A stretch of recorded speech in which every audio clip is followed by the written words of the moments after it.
Topical computers now have primary control of critical vehicle functions.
Welcome everyone to Topical Drinks.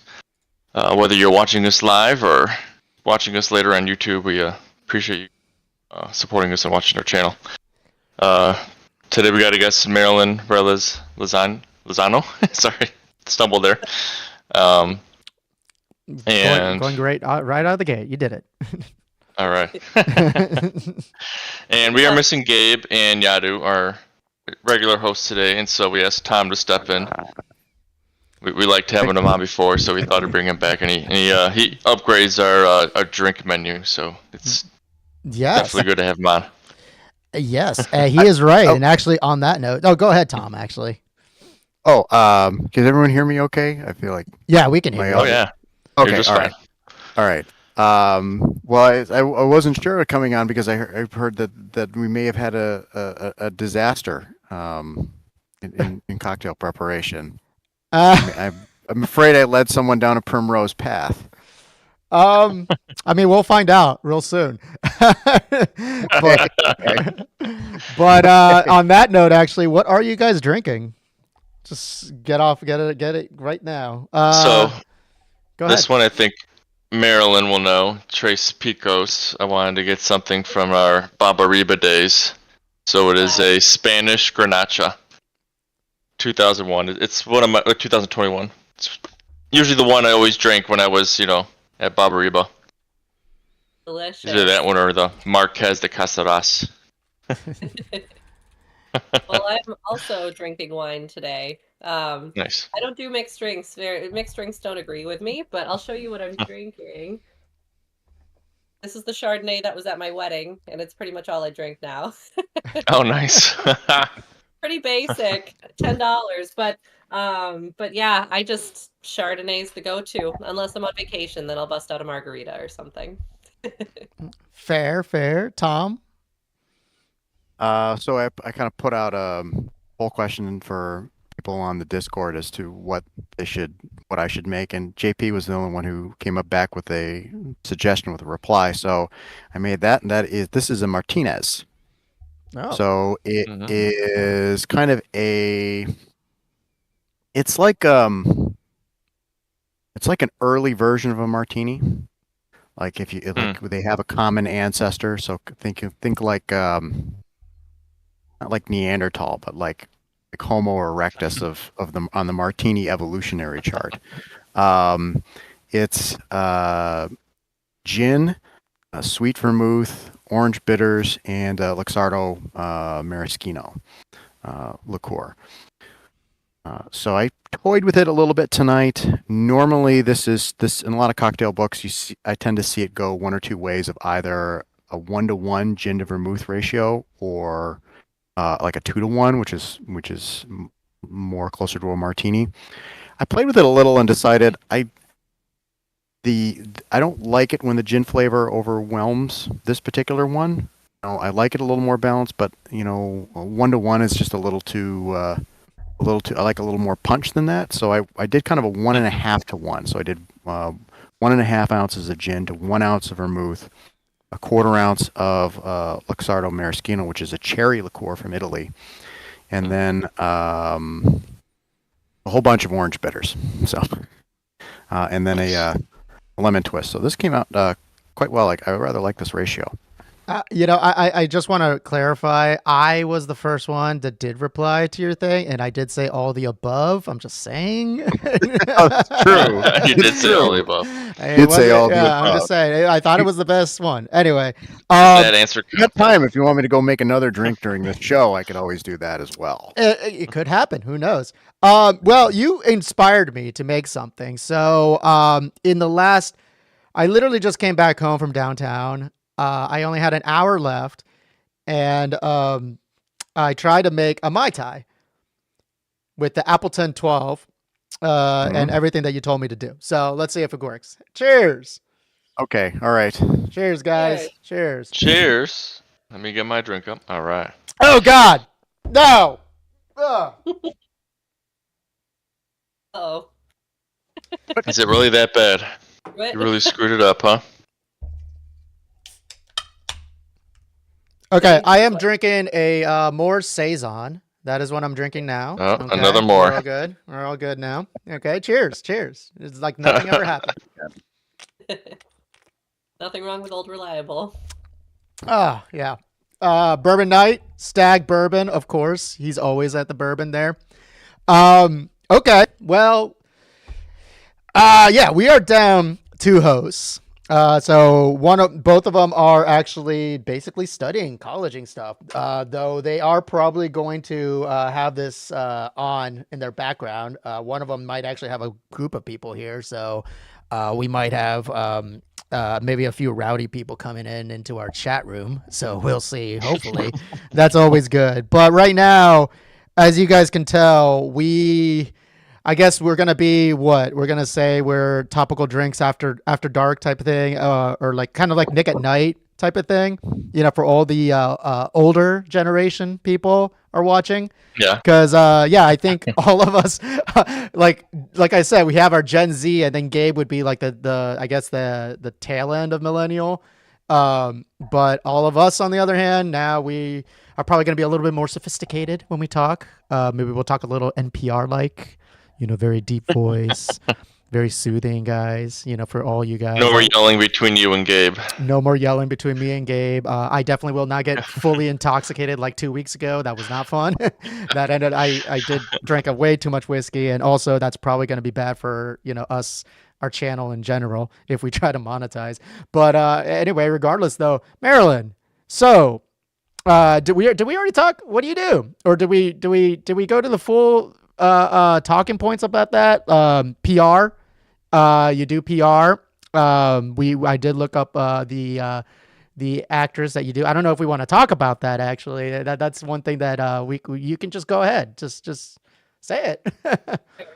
For sure. No, I'm happy to kind of tell you what I do now, and then we'll dive into, how I got there. But no, you're right. PR. I'm a publicist, specifically a music publicist. I primarily work with musicians, and I own my own business. So, Present PR is my PR firm, which I launched. It'll be 2019. It'll be 6 years in June, since I Nice. launched the business. So I'm my own boss. That way I can work with music that I love. I think it's, a much more fruitful experience when I can work with music that I'm really passionate about. Plus the campaigns go better because my heart's behind it. So yeah, to break down what I do, Cliff Notes version is essentially I'm that person who a publicist or a musician will come to when they're coming out with a new album or a music video, or they're going on tour and they need press. They need announcements, they need music reviews, interview opportunities to get the word out there, and really just increase their visibility and control the narrative. I also do all of the creative writing, so I'm the one to help them kind of dive into the backstory and ensure that they're getting ahead of the narrative so that fans don't write it for them. That's the key. So, and sorry if you hear text in the background, by the way. Do you hear that? No, we My don't. Mac. No, it was perfect. Okay. Yeah. Just got my MacBook. I'm a PC person, so I do not know how to turn off the text alerts on my MacBook. But Nice. Now I heard it. If that was now if that I know. that was yeah, I think there was a delay there. I guess I just heard it. Okay. Nice. That's funny. Hopefully we don't get more. But yeah, no, I love what I do, and I appreciate you guys having me on. I'm happy to dive in deeper and talk about clients and just the day-to-day stuff. Okay, so I want to start off by asking: have you ever watched a show called BoJack Horseman? Yes, I have. Okay, now so Princess. Yes. Yes. How similar in terms of how she does is what you have to do, or is it too chaotic? So the way that publicists are portrayed in TV shows and movies, there's a glimmer of truth to it because it can be chaotic, especially in entertainment. Like you're really sometimes working around the clock. You never really know if you're doing crisis management and somebody tweets something stupid, you got to clean it up. Like that shit sucks, and it can be a lot. But I also feel like it's over dramatized too, because I definitely have boring days. Sometimes I'm like pitching into the void. Like I'll send like 250 emails, 0 responses. Like it can be really frustrating in that aspect as well. So yeah, I definitely think it's more like my life isn't that chaotic, but like I said, there's definitely a glimmer of truth in that. Have you you don't have to name names, but have you ever had a situation that you had to like wake up, someone just said something really dumb, and then I mean, I guess what really is the process? Like what can you really do besides like what can you do? I mean, I guess that's one question. Like okay, so like let's say I guess my question would be like let's say a hypothetical you have your PR for this guy who let's call him Kanye East. No particular anything. Does something crazy, really bad. What can you do? Go. So that's a great question. And I'll preface with I actually, not only am I lucky enough to not have to do too much crisis management, but it's also not really something I technically specialize in. Publicists, there are publicists who specialize, like their whole job is crisis management. So they're the people that like the Kanye Easts of the world and anyone who's controversial, so to speak, like will hire to make sure messes are cleaned up. They consult them before they post something because some of it's strategic. And so luckily I don't dive too deep into that, but I would phrase it kind of like how I treat my toddler's tantrums. You just redirect people. You just make sure you distract from the source. You make sure, you talk about what we can put attention on, like how we can take attention away from something and focus on something else. It's really case by case. And unfortunately, no, I can't name names, but I definitely run-ins with it. And it's not easy. I deal with a lot of sensitive topics, I guess. Yeah. Right, I mean, right. speaking of toddlers, it reminds me of a book that I read when I had toddlers. I think it was like how to talk to a 2-year-old or a toddler so that they'll listen. And it's a great book. I recommend like even adults without kids read it because it teaches you how to talk to kids at their most basic level, and then when you try it on adults, it works as well because you get things that you want, and it's like holy shit, this is just like a deep psychological hack, this book. And it was like a cool ass book to read, so it just reminded me of that because you know how you treat your toddlers, like Yep. the toddler breakdown situation reminded me of that. So Though I do have a question though, like when you're talking about redirecting, who are you redirecting though? Are you redirecting the client or are you trying to redirect like the press? I mean, where is that going? Yeah, you're redirecting the audience, therefore, which the press follows. So you redirect the audience, the press follows that. So I am technically redirecting the client because I'm consulting them or advising them to create new content or put out a different statement Mm-hmm. or like an apology or whatever that may be. But really, the goal is to redirect the audience because the reason the client is in turmoil is because the audience is pissed or is, like something's up in flames, right? And then the press wants to report on it and then it gets worse. So these things kind of snowball. So yeah, you're technically the audience is your first, go to as that far makes as sense. Though I guess what you're saying is that when you're redirecting the audience, like you're essentially the only thing you can really do is tell the client to say something else or something to redirect. Like you can't. I mean, would I guess this might be a more of a tinfoil hat question, but like, do PR firms actually have quote unquote bots or people that are on social media pretending to be, someone else just to try to redirect, that sort of thing? I don't know if that's a thing or. So it very well might be. I don't. I think being so boutique, like it's just me. So I Mhm. don't have the money for bots. If I'm going to be super transparent, Okay. Gotcha. really, I just don't. But I'm sure there might be corporate, PR firms out there who Right. do that kind of stuff. Whether it's for music or politics or any of that. Everybody. You need people to form an opinion about something. So yeah, it's. I could definitely see like agents doing that. I think companies do that. What's the term? Plants. Like companies would do Yeah. that for like Glassdoor.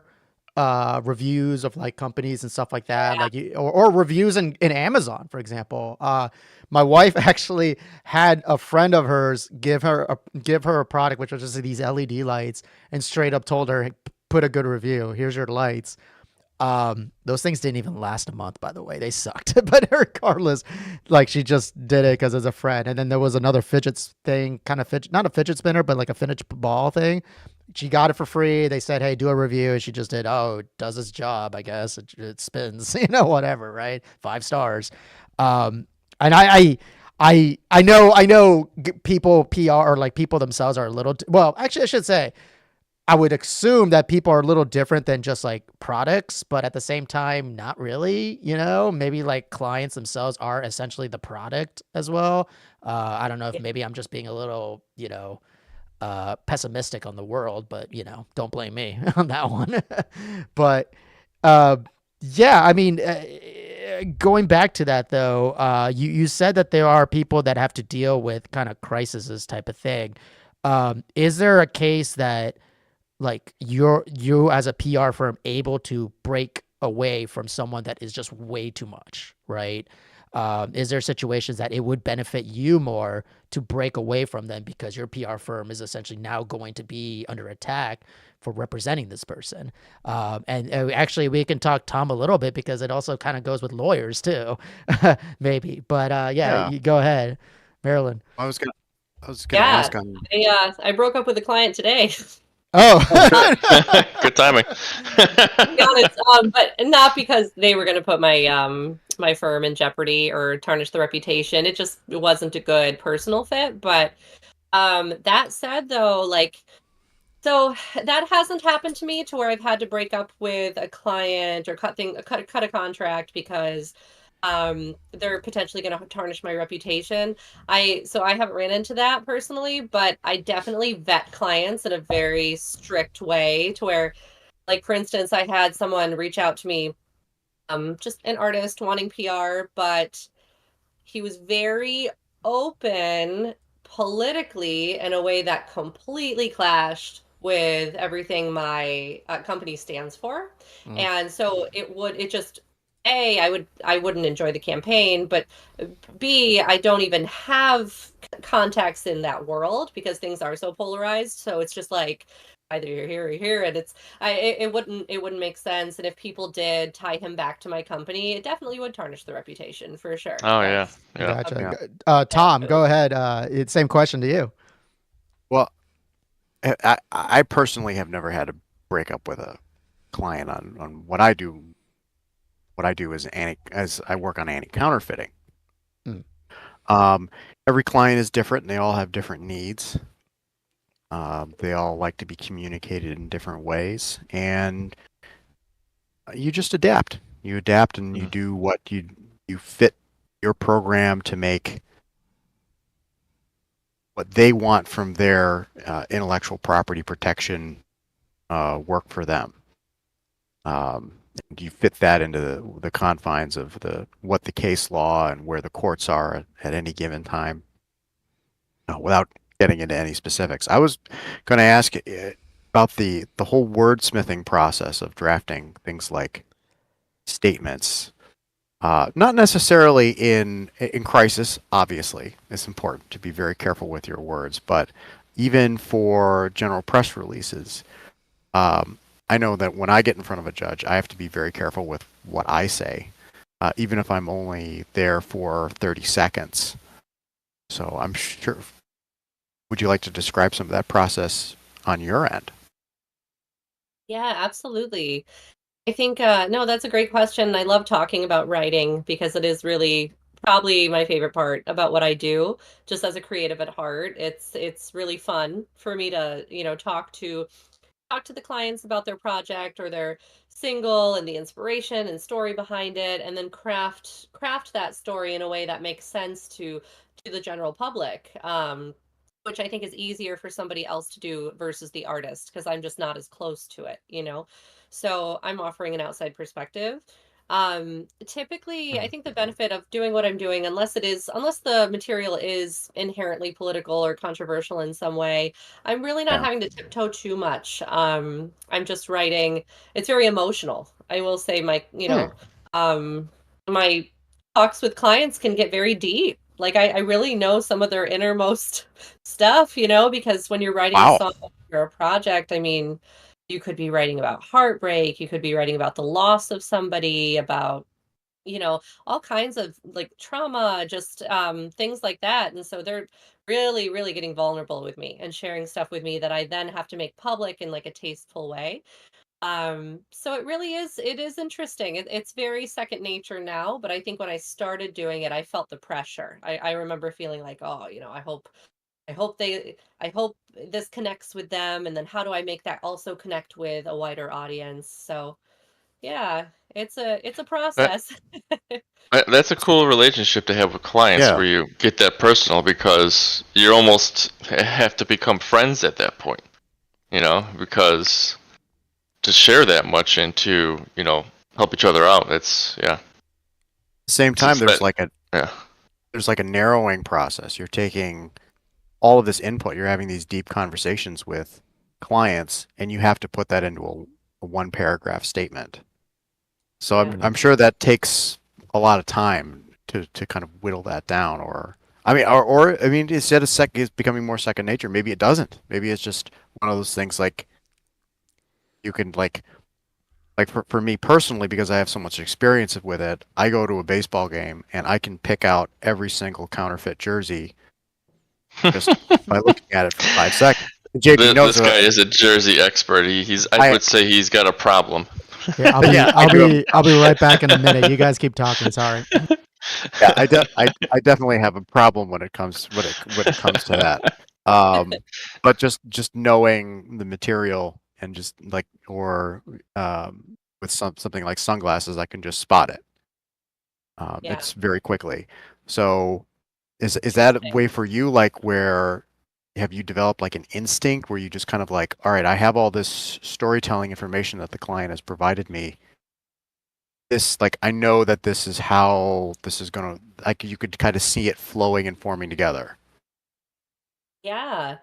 I think now I've definitely got it down to a science that I didn't have when I first started. Whereas like 2019 launching the company, I very much was an overthinker, overtalker. My press releases were too long, and I struggled with how to like make it concise, like you said, and digestible to this like world of short attention spans, right? Like people who are not going to read, two full pages. They want to read two, three Right. pages. But now when I'm having what I call story sessions with a client where we schedule a whole hour to like sit down and just talk out the single, talk out the project. While they're talking, I literally take just notes, but bullet points, and I pick out the things that I think are compelling or newsworthy, important to them. And once we wrap up the call, I sit there and I go through those talking points, and I just kind of start writing it out. I pick and choose the ones that I think are going to stand out to other people or be the most relatable. And the best press releases, in my opinion, are the ones that are equal parts descriptive. So you dive into like the backstory, the song, but also biographical. You're also including like their points of leverage. Have they been on Spotify playlists? Have they gone on tour? Have they been in Rolling Stone? And you're really getting into the meat and potatoes of like their career accomplishments and why people should care. Right. There are always points when you're speaking with the public or in my case speaking with a judge where you have to hit Yeah. it's you can tell a great story, but if you don't, list the elements of a temporary restraining order in front of a judge, there are some questions for you. Uh, Yeah. but that is very much that makes just a ton of sense of there's a balance there between trying to nail it down and needing to tell the story and yet also get a very specific point across to the audience. So that's a very cool creative process. I'm sure that scratches a lot of itches for creative people. Yeah. Thank you. Yeah, I Yeah. just realized I hadn't followed your company on Facebook yet, so I'm doing that now just to see some of the artists you got. Late to the game. No, thank you. It's, I need to update it so badly. I need to update my website. I have like a whole new roster now. Like it's been over a year, I'd say, since I like truly updated it. So this is good pressure on me to get some stuff done. There you go. Yeah. All right, let's. The chat said something here real quick. Yes, my bladder did betray me. Chat, great. There is a question from chat here. They're asking for Maryland, how many fake celeb relationships are out there? Are most of them fake and arranged? That's what chat is asking right now. Jeez. Is it Chad you said or chat? Chat. I mean, it could be a guy named Chad in our chat, but it's chat. Chat. I'm not that. Unfortunately, I don't have a full answer to that question. No, I just want to say like I just don't know because I have worked with celebrities, but not so many as to where I'm like in the background of all of the like all the drama, and I'm sure a lot of them are totally arranged or partially, like maybe, there's a spark there or chemistry and a manager's like, "Hey, why don't you guys pretend to date for a little bit?" And I I definitely I don't even want to I want to say like I know for sure that's true, but I have not dealt with that actually just because of, people that I've worked with and where they're at in their career.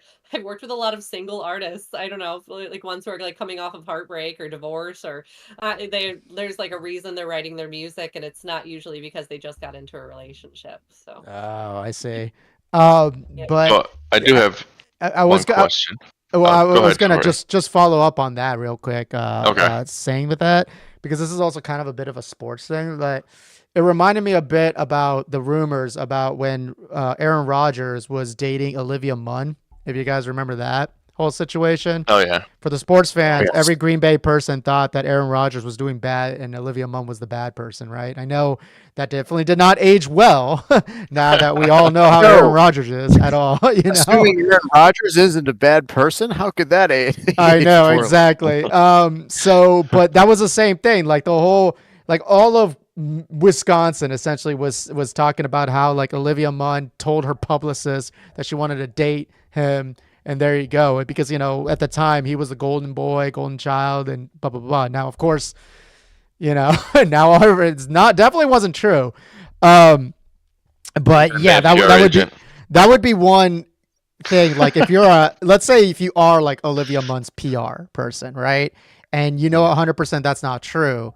Like, how would you even go about like changing that? Not changing the narrative, like trying to say that here's the truth, because like you're dealing with, I guess, a fan base that is very.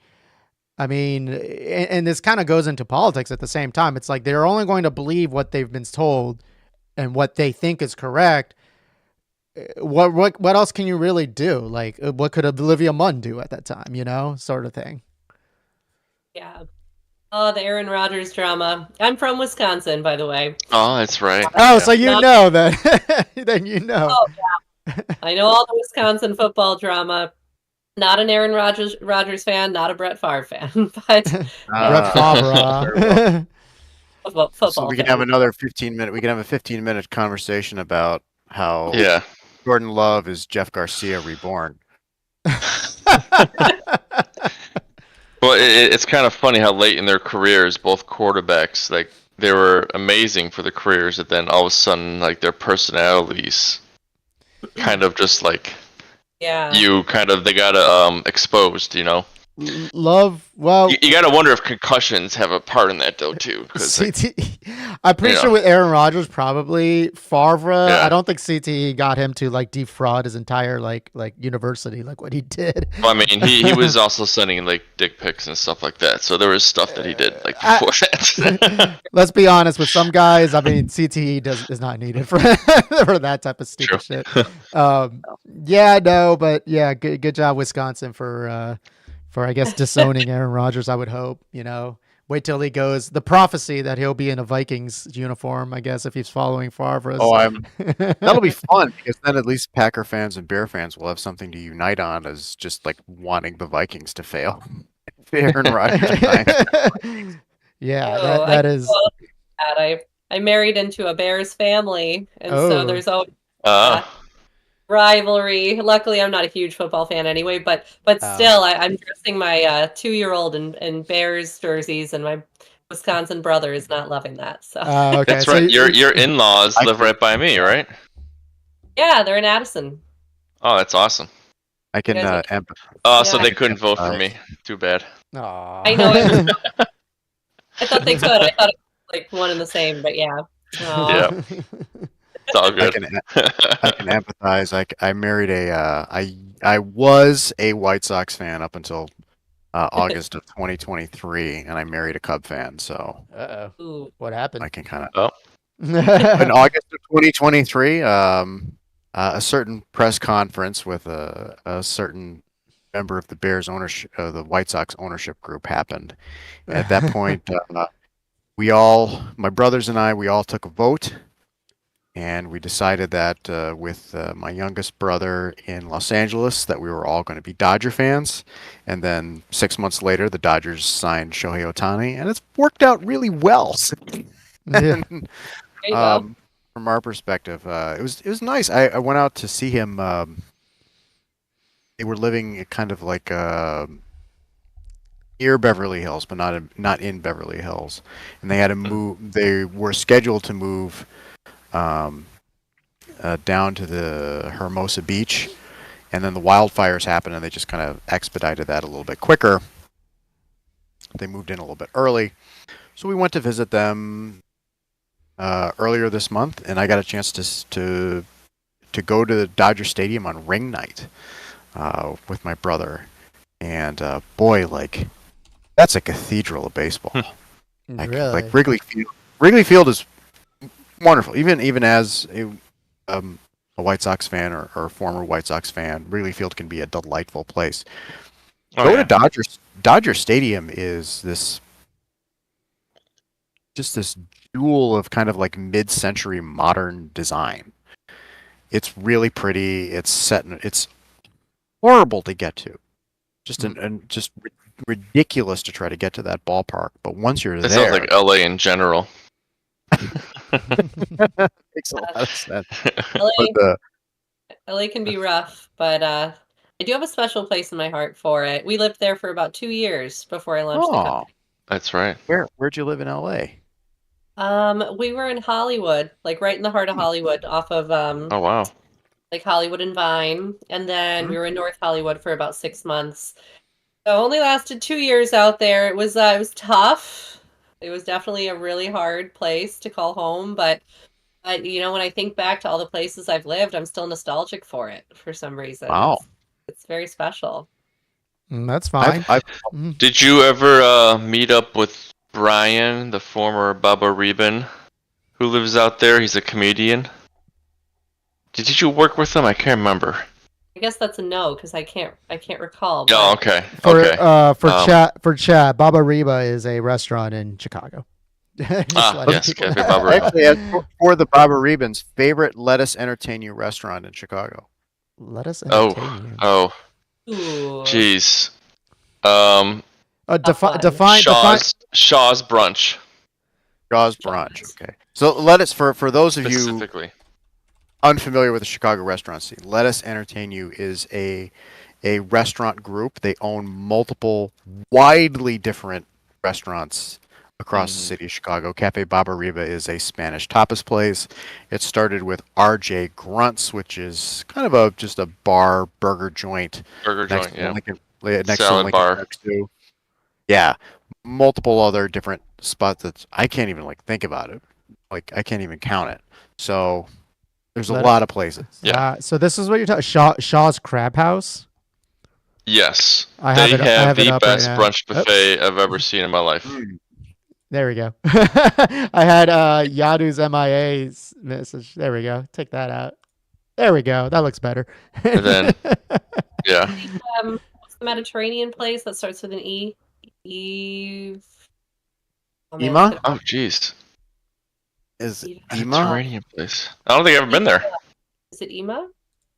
I'm looking at their website. It's super good. I'm vegetarian, so I Ah. tend to I like the Mediterranean. Ah. There you good. go. The rum is hitting the spot. That is a classic spot. Oh. All right. Chat likes let us hold on. Can we go to let us entertain you? Lettuce.com. Okay. Yes. I think my list, kind of obvious. No offense to Cafe Barberia, even though I've had some plenty of delicious meals at Cafe Barberia. I'm going to go with. I did not know this was a Let Us Entertain You, but it is. I'm going to go with 3 dots and a dash. 3 dots Oh, and a yeah. dash. That's I a still lettuce haven't been entertain you. there. I'm so disappointed in Three dots. myself. Really? Which is my happy place. Yeah. I was just there. I think 2 weeks ago when they were doing right. you guys know C2E2, the comic book convention. They had I guess it was a pre-party on Thursday, and I was there.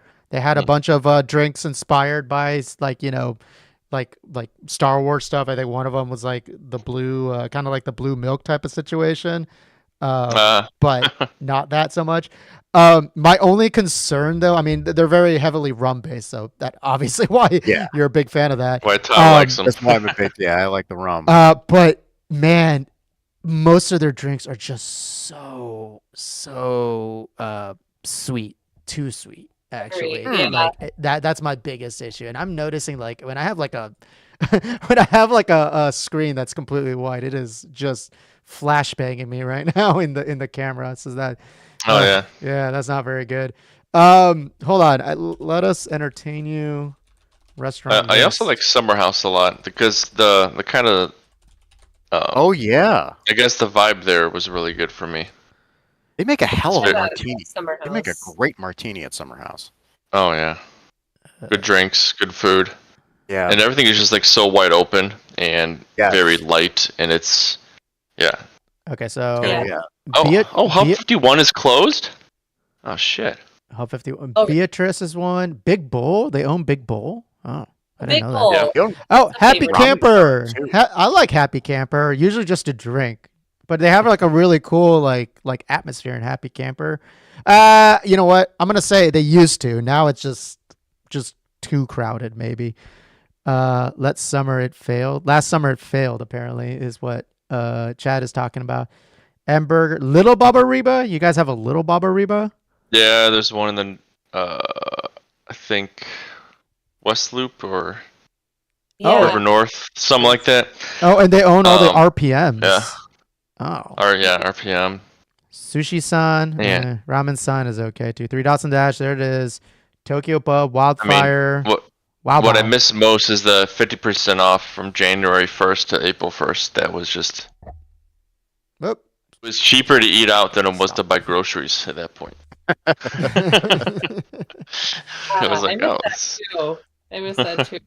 That was a Yeah. good Yeah. way to impress people. I remember when I was first dating my husband and his parents came to Babariba and I got him like 50% off and Oh, like Yeah, it's really especially on holidays. Yeah. you have to impress the parents. That's an Of essential course. oh yeah. essential part of courtship. There it is. I mean, I impressed my father-in-law because we had to drink so much baijiu with him, and I don't know if you guys know baijiu, but it's like 50. It was like 57% alcohol on that thing. I'll do it. and I he fell asleep first. So, but he says Oh wow. he says he won because he says he woke up first. So we're like whatever. Let's say the food in LA. So I was reminded, so when I worked the Grammys in February, I got to go back to LA for the first time in like years, since before my daughter was born. And I forgot how good the food is. I will say it's like Oh, incredible. Chicago's got good food, but LA has fresh food, like a lot of really fresh fruits. Yeah. Oh, that makes sense. Yeah. It's easier to eat healthy here, actually. Yeah, It Actually, actually you- makes sense for a vegetarian to like LA more than Chicago because Chicago's very, very meat based. we're Midwestern. We're Midwest. So Yeah. like we are heavily about our cows. We love our cows. I mean, our pizza Yeah. is, gigantic sausages. I mean, unless you go tavern style, but still, there's a lot of sausage involved, there's right? no finer Yeah. purveyor of pork products than the Midwest. Yeah. All I mean, of- Yeah, all so of- you still do sushi though, right? Even being a vegetarian, right? I'm assuming. Not fish, like Oh, vegetarian. not fish. sushi. like Okay. a lot like avocado based, basically. Yeah. Okay. Yeah, They've gotten creative these days, though. They've got like sweet potato rolls, cucumber, and like mango rolls, and they've got a bunch of like even faux meats, like fake meat or mushrooms. Yeah, it's good. I actually like It's pescatarians that eat no Yeah. no Except meat, but fish. they eat fish. Yeah, Yeah. Okay. yeah. That's what I was. Okay. What's kind of weird for me when I've been to LA, and this might be a controversial opinion, but I think LA has the best cheeseburgers. And I don't know what it is. That's no pretty logical- controversial to me. I would say. no logical explanation for it. I just think they have the best cheeseburgers. At least from what I've like, and I'm not just We'll never talking know. about like In-N-Out Burger, Interesting. but like I love going to Big Dean's in Santa Monica and getting a giant beer and a burger and sitting at the bar there. Oh man. Well, what type of burgers do you like, though? I mean, are you I into like the think down big with, ones or? No, like double patty smash burgers. Like you Okay. get 2 smash burgers on top of each other with like cheddar cheese. Like I Yeah. think that's the way to go. And you But- need to have some like you need to have a good pickle in there somewhere. But hold on, I'm kind of hold on. Isn't the origins of smash burgers in the Midwest though? Is it? I don't. That's Like, what I've I had- was. I've had great burgers. I've had great burgers in the Midwest. I've had good burgers on the East Coast, but it's just my experience of I've just liked what I've had in LA better. I have no idea why. If you're asking me for a logical explanation, I have none. Okay, so coming from the Food Safety So- Company, the magic behind smash burger. Let's see where smash burgers came from. Smash burgers gained popularity in 1940s and 1950s. Da, da, da, da, da, da. Well, keep talking, guys. While I look for this. Sorry. I wanted to swing back to the mention of the Grammys. That was with That's not gonna help. Rajika. How do you spell her name? We have Vicaria. Damn. Rajika Vicaria. Yes, I don't want to butcher it. I've been listening to her music. I really like it. Like, it was when we were kind of first getting on a podcast. I went back and listened to her because after I listened to her, like on Amazon, it was funny how like you know how you listen to a certain artist and all of a sudden like your playlist will kind of be artists similar to her. So yeah. like my playlist started playing like Aurora and a few other artists. I was like, oh, that's pretty impressive that it matched them with her and stuff like that. So that's pretty cool. Yeah. She's extremely talented. I love Oh her. yeah. And she's a beautiful person. I tell her every time we hopped off a call, we're on pause right now because she's working on a new project, but every time we'd hop off a call, I felt like I came out of like a therapy session. Like she's just like a very calm, wise, like presence, just has a very cool outlook on the world. And yeah, beautiful voice, like super, super talented. Real quick. Yeah. So, it looks like smash burgers originated from Wichita, Kansas. And originated in the Midwest. It's, I guess Kansas is considered the Midwest, I guess, at this point. Smash Burger, the restaurant, I guess, was founded in Denver, Colorado. So the one restaurant that actually like got the name Smash Burger was in Denver, Colorado, but it did start in the Midwest, from what it looks like. Okay. Yeah. So there we go. I'm So, straight. for the back to the Grammys again, like Yeah, sorry, did go you ahead. have like, before and after parties that you went to and stuff like that, or? So actually going back to, that's a great question because this year was really different than it has been in the past, like very unique because of going back to the fires. You were talking about Oh, that's right. didn't know. Yeah, they didn't know if the Grammys were going to happen until like last minute. Like I didn't know whether to pack my bags, to buy a dress, to like get a hotel. Like it was just so like every day we'd wake up and just check the Recording Academy website and our email and see if, the CEO, like what he was deciding to do. And then finally, when we read the press and heard the announcement that it was like going on, we simultaneously started to get press about how all the major labels pulled out of their big before and after parties. So the Grammys happened, but there were like no big parties. It was very odd. It was kind of like a desert town. Like there were some like little independent ones here and there, but unfortunately I didn't get like that full experience my first year with, Oh, going it's a bummer. red carpet, doing the show, but also the parties, which honestly, in my opinion, like I'll definitely go in the future, but I was exhausted. Like that's like a 16-hour day anyways. I could imagine. To go to the after parties, I don't even know if I would have made it. Real quick for the chat, this is a map of the Midwest. I did not know that the Dakotas are considered the Midwest. Did you guys know that? I only know it from the Fargo movie and the TV show. That Mm. Was Fargo in Dakota? I thought it was Minnesota. the No, the North the Yeah, town, the Dakotas. the Dakota is in North Dakota, and then the show is large. The show and the movie is set largely in Minnesota. Right. Okay. Well, there you go. The Dakotas are also part of the Midwest, which interesting for me. Kansas, yeah, it is a part of that. I don't know why I didn't think that so much, but I don't know what else could it So, be. as part of your representation of artists, because you're a former rapper, do you have like more rappers on your portfolio, or do you have like a more wide range these days? Yeah, there is one rapper that I do remember was in your portfolio, in your list. I just wanted to see if she names dropping. Oh, interesting. Well, I don't know if I will because that's a great Mm. question. When I started the company, yes, it was almost all rappers, just because that was my Mhm. network at the time. Yeah, that makes Knew sense. a lot of people in the hip hop community, and that's where I kind of got my start. But now, unfortunately, there's less and less and less, only because from a press perspective, like I specialize in digital placements, so online interview opportunities, music reviews, additions to best of or recommended lists. And a lot of major labels have bought a lot of the big mainstream rap blogs, and they do that so they can control the content. So the majority of what they Mm. report on are artists that they already represent. So it's advantageous for Mm, them. And then a lot okay. of the independent rap blogs are charging rappers, which I do not agree with. And I'm super like, they're taking advantage of Oh, people. They charge for like reviews and press opportunities, which shouldn't be the case. So I've actually gotten farther and farther away from working with rap only because I feel like the opportunities for organic media are just so limited.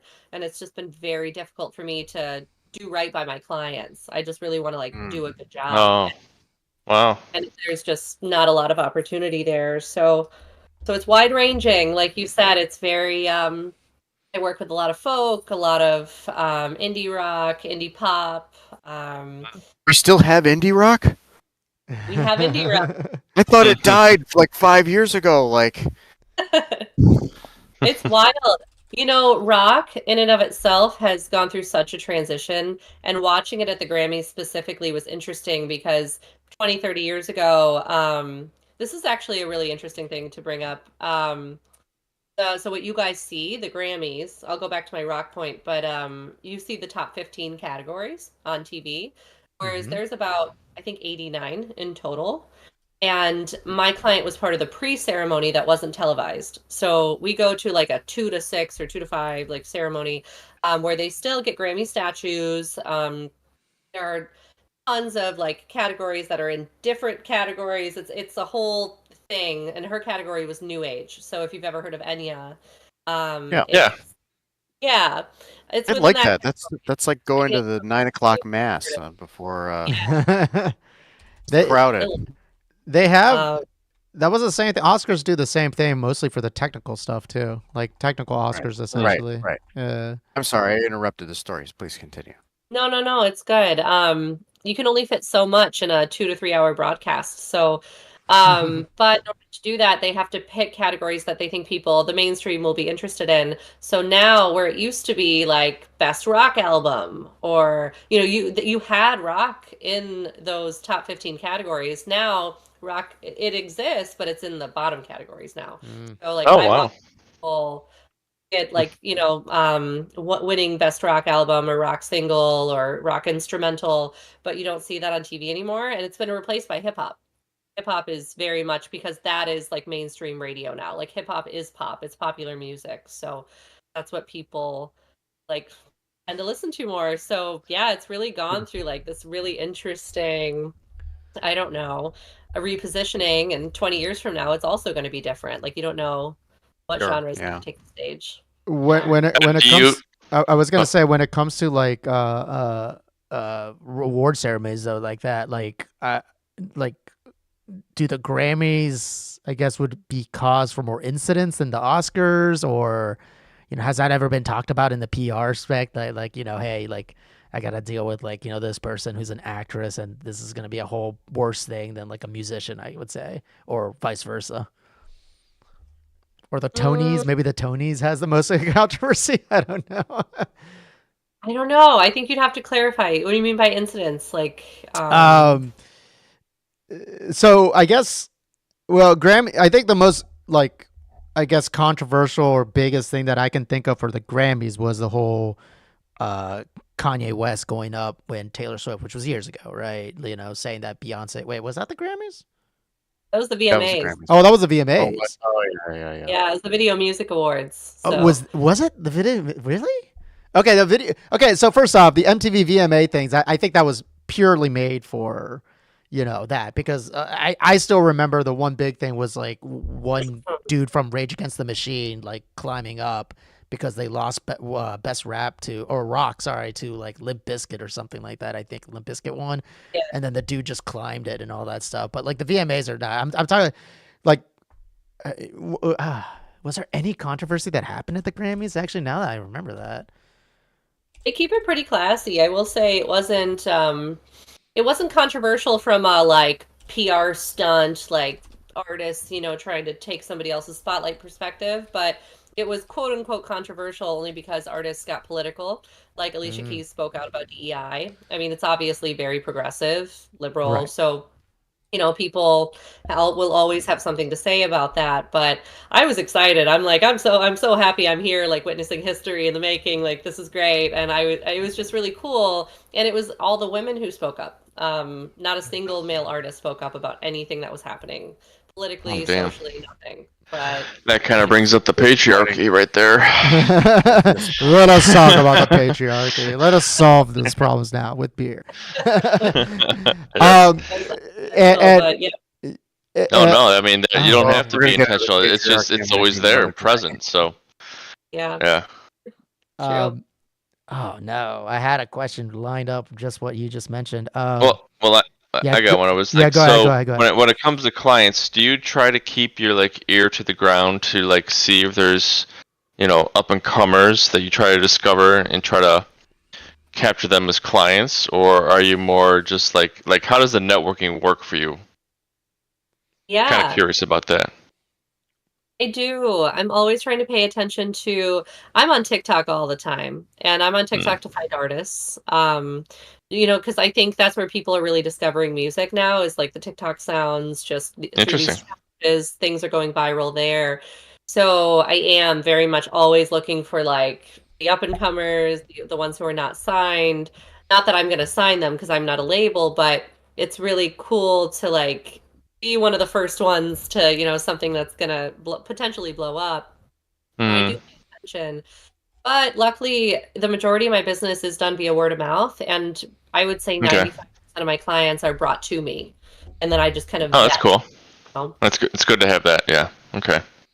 It's nice. It's been really, honestly, it's been like a blessing in disguise because I have an almost 2-year-old, and the last 2 years have been very chaotic. So like that discovery portion of my job is kind of taken care of. So I don't have to be like chasing after artists and trying to find clients and stuff. It's just like people come to me and I say yes or no, and then, you know, that's that. So that's been kind of nice. But I work with independent acts all the time, like ones that, I mean, aren't signed, have a couple thousand followers, they're brand new, but if they have a story, if they've got like a strong team, and if they're really talented, then like I will take them on because it's Nice. fun for me. I want to see what we can accomplish. So does getting a publicist also like help them get signed? Like, do you have like a network of people that could sign them, or is it like how does that work? Yes, it's definitely a step in that direction. Mhm. Any price that you get is a point of leverage that you can bring to a label meeting and let them know that not only have you invested in your own PR, but you landed an article in Rolling Stone or like a tastemaker, Billboard, DIY Mag, some of these trendier, trendier music blogs are quote unquote tastemakers. So it's a great mode of discovery too. Labels might, find the artists from the press that we land as well. And yeah, I tell people the PR landscape has changed so much since like the 80s. Like it's probably not going to make you famous overnight, like even if you land Billboard, but it's a tool. It's something that you can like keep Mhm. in your pocket and you can bring to these meetings and talk about why somebody paid attention and the right people are paying attention. And it's huge. It's very necessary. Or if you want to be verified on Instagram, when you go to apply for verification, you have to provide press links. Okay, gotcha. Good to Yeah, know. you've been. Okay. Yeah. Okay. What about Okay. like licensing?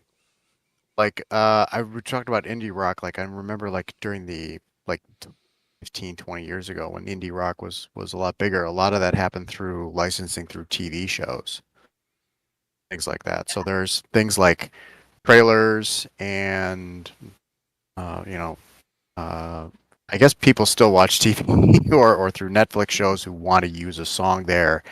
Are you Yeah. involved on any of like the on the publicist? Is that like a publicist thing, or is that something that the label or the I guess the copyright attorney involved would be involved on that end, or is that a publicist thing? No, that's a great question. It's not, so I don't have a hand in sync licensing or anything of that sort, but licensing is probably one of the most profitable, if you're successful with it, profitable things for or avenues for musicians aside from touring and Yeah. shows. So I do have some contacts in that world, and if I feel like we need another point of leverage, success, like something, then I'll Yeah. over people, and then they can, hopefully sign a publishing deal or a licensing deal, and get some successful sync placements. And yeah, that's another great mode of discovery is TV shows, films. I think people very much pay attention to that. Oh yeah, that makes sense. Yeah. Yeah. Yeah. Now, have you ever taken on a podcast as a client? Sorry, I had to drop that one in there at some point today. Almost. I've only Yeah. been a podcast before, but they were real. I mean, well, they were just getting started, really small. I actually would love to, but I think the But podcast has to have some legs first. Like, really has to have like so many episodes, so many followers yeah. and stuff. Sure. Fortunately, but yeah, So, the podcast. so we got to get to like 10 followers and we're good. Just kidding. we gotta apparently get Gabe numbers. I'll let you know that Gabe for some reason popped off because he had one video basically talking about whether or not Logan from Wolverine is racist. And we're talking like what? Wolverine from the original 1990s We have 29 cartoon. followers. Oh, Okay. Oh yeah, we have 29 followers. We did it. We did it, guys. I told you guys, if we get to 100, Yadu's gonna eat a whole chicken next cast. All right, a whole ass chicken. Yep. I know exactly the person who could answer that question. Thanks. I mentioned her the last time I was on because we had her for MCU review. Does Dr. Susanna Flores wrote an entire book on the psychology of Wolverine. No, And hey. that question, it would be Dr. Susanna Flores. All right, That did you sounds hear- like someone to have on this podcast. Yeah, That would be. yeah, Gabe would love that. Gabe would definitely be that. Oh wait, my video went viral. Was my commentary on Logan being offensive in the '90s cartoon? I wouldn't say racist. Okay, well, that's what got him like 1 million views from just that. That's Somehow. funny. Like Bub, whenever he says Bub was like essentially might have been Well- like a replacement to something a little worse than that. you Well, know? how do you go viral? You trigger the More than 2 very mil. There fragile you go. people, Yeah. who like, oh my god, you said racist. That's how you go viral, Speaking of viral, and this kind of goes along with the question with when you go PR, when you're looking for people, but at the same time, would you also be like as like actively telling like your clients, hey, there's something cool. Do you want to like chime in on this, or is that something that you probably wouldn't do?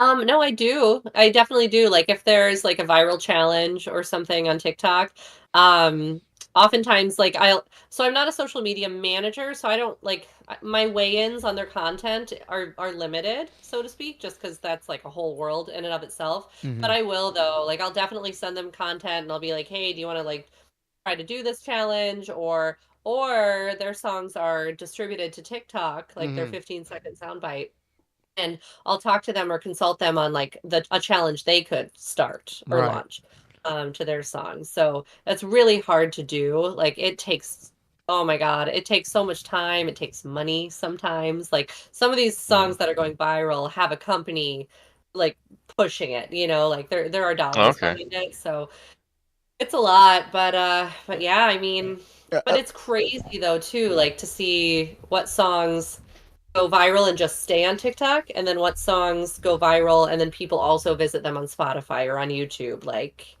I don't know. That's been an interesting thing for us to pay attention to. so while you're talking about Oh, that, it's basically like somebody does some video or something that just went viral, and they just happen to use a song that your client, because they're like, oh, this is the song, right? And now suddenly that song is just spread, not so much because of the song, but because of just whatever TikTok new fad happened, and they're just like constantly using it.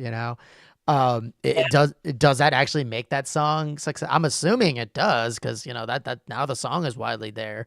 But what if in itself the song is done so repeatedly to a I guess I don't want to say toxic, but it ends up becoming a very annoying meme that suddenly you're like, should we DMCA this whole thing, or like that, take this down, or what? Yeah, I mean, it depends on the level of like annoying. It's kind of like that no press, like any press is good press kind of thing. Like if it's really damaging to their reputation, then we'll try to like figure out like how to redirect again or like take it down or launch something different. But if it's just kind of like not what you expected people to pick up or a little bit like this is kind of off the mark, but that might be okay, like there are dances and challenges created to songs that it just feels like the challenge and the song are totally different, right? Right. But it works, Yeah. like It just for popped whatever off reason. right there. Right. Yeah. Like, and that actually segues to, like, I mean, like I mentioned before, like, not just songs, but like, I guess just like small things. Like, of course, like, if you guys remember is it a yellow dress or a blue dress situation? Yanni and, what was the other thing? Um, Meryl or Yanni, I think what it was, or something. And you had like actual like celebrities like just weigh in on that, and it just becomes like, now I don't know if that helps or not. And now the current one, which I wanted a little segue on gorillas. that. Yes. 100 humans I versus knew one you were gonna bring that gorilla. up. Yeah, because that's all the rage now apparently, and like we even like Yadu and Gabe and I had a discussion about that yesterday when we had our boxing session. Would 100 men be able to take down one gorilla unarmed? Everybody's unarmed I and think you everything. just need one man.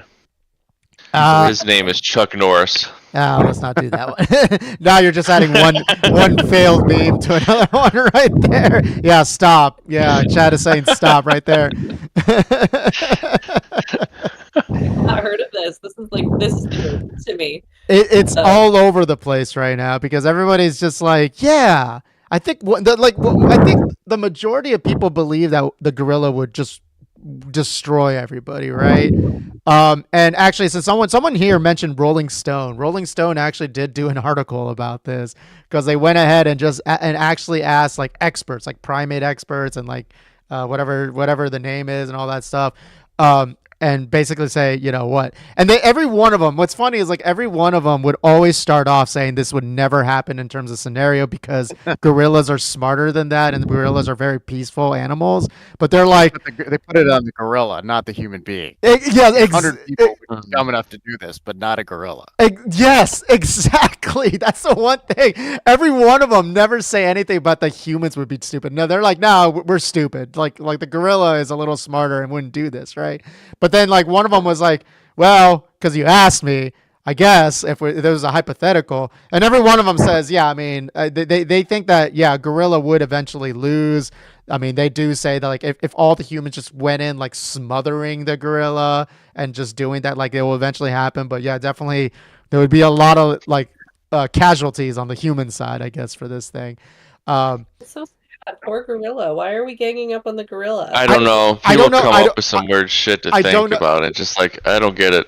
I know, it's just like I feel like it's somebody with like influence, or at least like had like a lot of viewers, just had a shower thought, and then it just grew from there. Because now you obviously have people that are like, oh yeah, man, there's 100 dudes, it must be that. But then everyone's like, yeah, but have you guys seen a gorilla?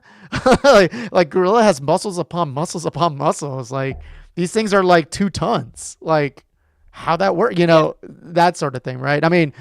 But like I said, I think it's just hilarious how the experts would be like, no, the gorilla will eventually, but the gorilla is not stupid enough to do that. But it's like, but yeah, but the humans are, I guess, you know, which, you know, really goes to show about our society at this moment. Well, I think it brings up a myriad of questions, like why is it versus 100 men, not 100 women, you know? Like it could go both ways. Like the patriarchy, man. The patriarchy. If you have smart humans, in general, it shouldn't be even 100. You just figure out a way to tire it out or do something to have a mental advantage. You know? I think number one thing is everybody's imagining like the most like because whenever we're talking about this, everyone's just talking about like peak like human muscle person. So like either like NFL stars or like a bunch of like, I don't know, Vin Diesels or something like that, you know, something ridiculous, right? But like no, I don't know where we would go with that. Why would anybody think like 100 women versus like a gorilla? It's like, wait, what? I mean, what? I think if you just get the right kind of human to fight a gorilla, it wouldn't take 100. And so that's why I'm like, why is this question like this? It never made sense to me because the idea. If you get a martial arts expert, you know they could know the right points to hit on a gorilla and just knock it out. Okay, first off, probably not what you said, because again, an expert martial arts person would be like, I'm not getting into this fucking fight, right? But that's the whole point. The whole point is if you just like lobotomize every single 100 human and then lobotomize a gorilla to just be like attack. Is basically what the whole point is. Like if they just attacked, you know, like that's the thought. I don't think women would even participate in this. And that goes back to our discussion last week. How why do women mature faster than men? Because they're not fighting gorillas. That's clearly what it is, right? Well, hold on. But there was that meme. Well, I mean, it came out of you know, very I don't, what's the word, like something that like actually makes sense, but then of course it got perverted by the internet and all that stuff. Was like, would women rather be, eaten by a bear or go to the bear versus the man in a woods? Would you rather encounter a bear or a man in the woods? Yes. And a lot of women would be like, I'd go for the bear, essentially, right? And I mean, it's obviously there's a lot of context to that, right? And I know, unfortunately, like the whole like the simplicity of it is always a thing that gets stuck, and then everyone's just gonna be like, oh, what are women like, you know, that blah blah blah blah, that sort of thing, without knowing what the context is, and that's actually kind of what sucks. This one, on the other hand, the 100 men versus the gorilla thing is just plain fucking stupid, you know, like, and I think that's why everybody's like on board, like just talking about this, because like there's no heavy context to this at all. It's just stupidity, right? The other one, on the other hand, like that one can't really work as a meme because there's a big social reason why women would feel unsafe with men, especially since we were talking about the patriarchy and really what's just going on with society, but stuff like that kind of get, perverted in a way. We got off track there, but yeah, I mean, that's the internet right now. But something like that, like, would you tell your client, like, don't tweet anything about this, please, like, or something, like, don't get into this gorilla thing. It's too stupid, Well, yeah, it depends on the client. I mean, I don't know, because I'm working with like a very feminist, like forward project right now. And if it were like the bear versus the guy in the woods, conversation, I would actually encourage them to like engage in that and share their opinion and why, Mm-hmm. because I think it really aligns with like the narrative that we're pushing and we're talking about. So yeah, I thought that was a very compelling conversation. And like you said, just it really answers the question, or it shines light on kind of like where we're at as a society, like how fucked up is it that Right. the majority of people would rather have a bear. And I'm part of that. I'm part of that camp, even though it's scary as shit. Like I don't want to encounter a bear in the woods, obviously, but it's more predictable. Whereas a man, I feel like that's complex. Like that's like Yeah, that right.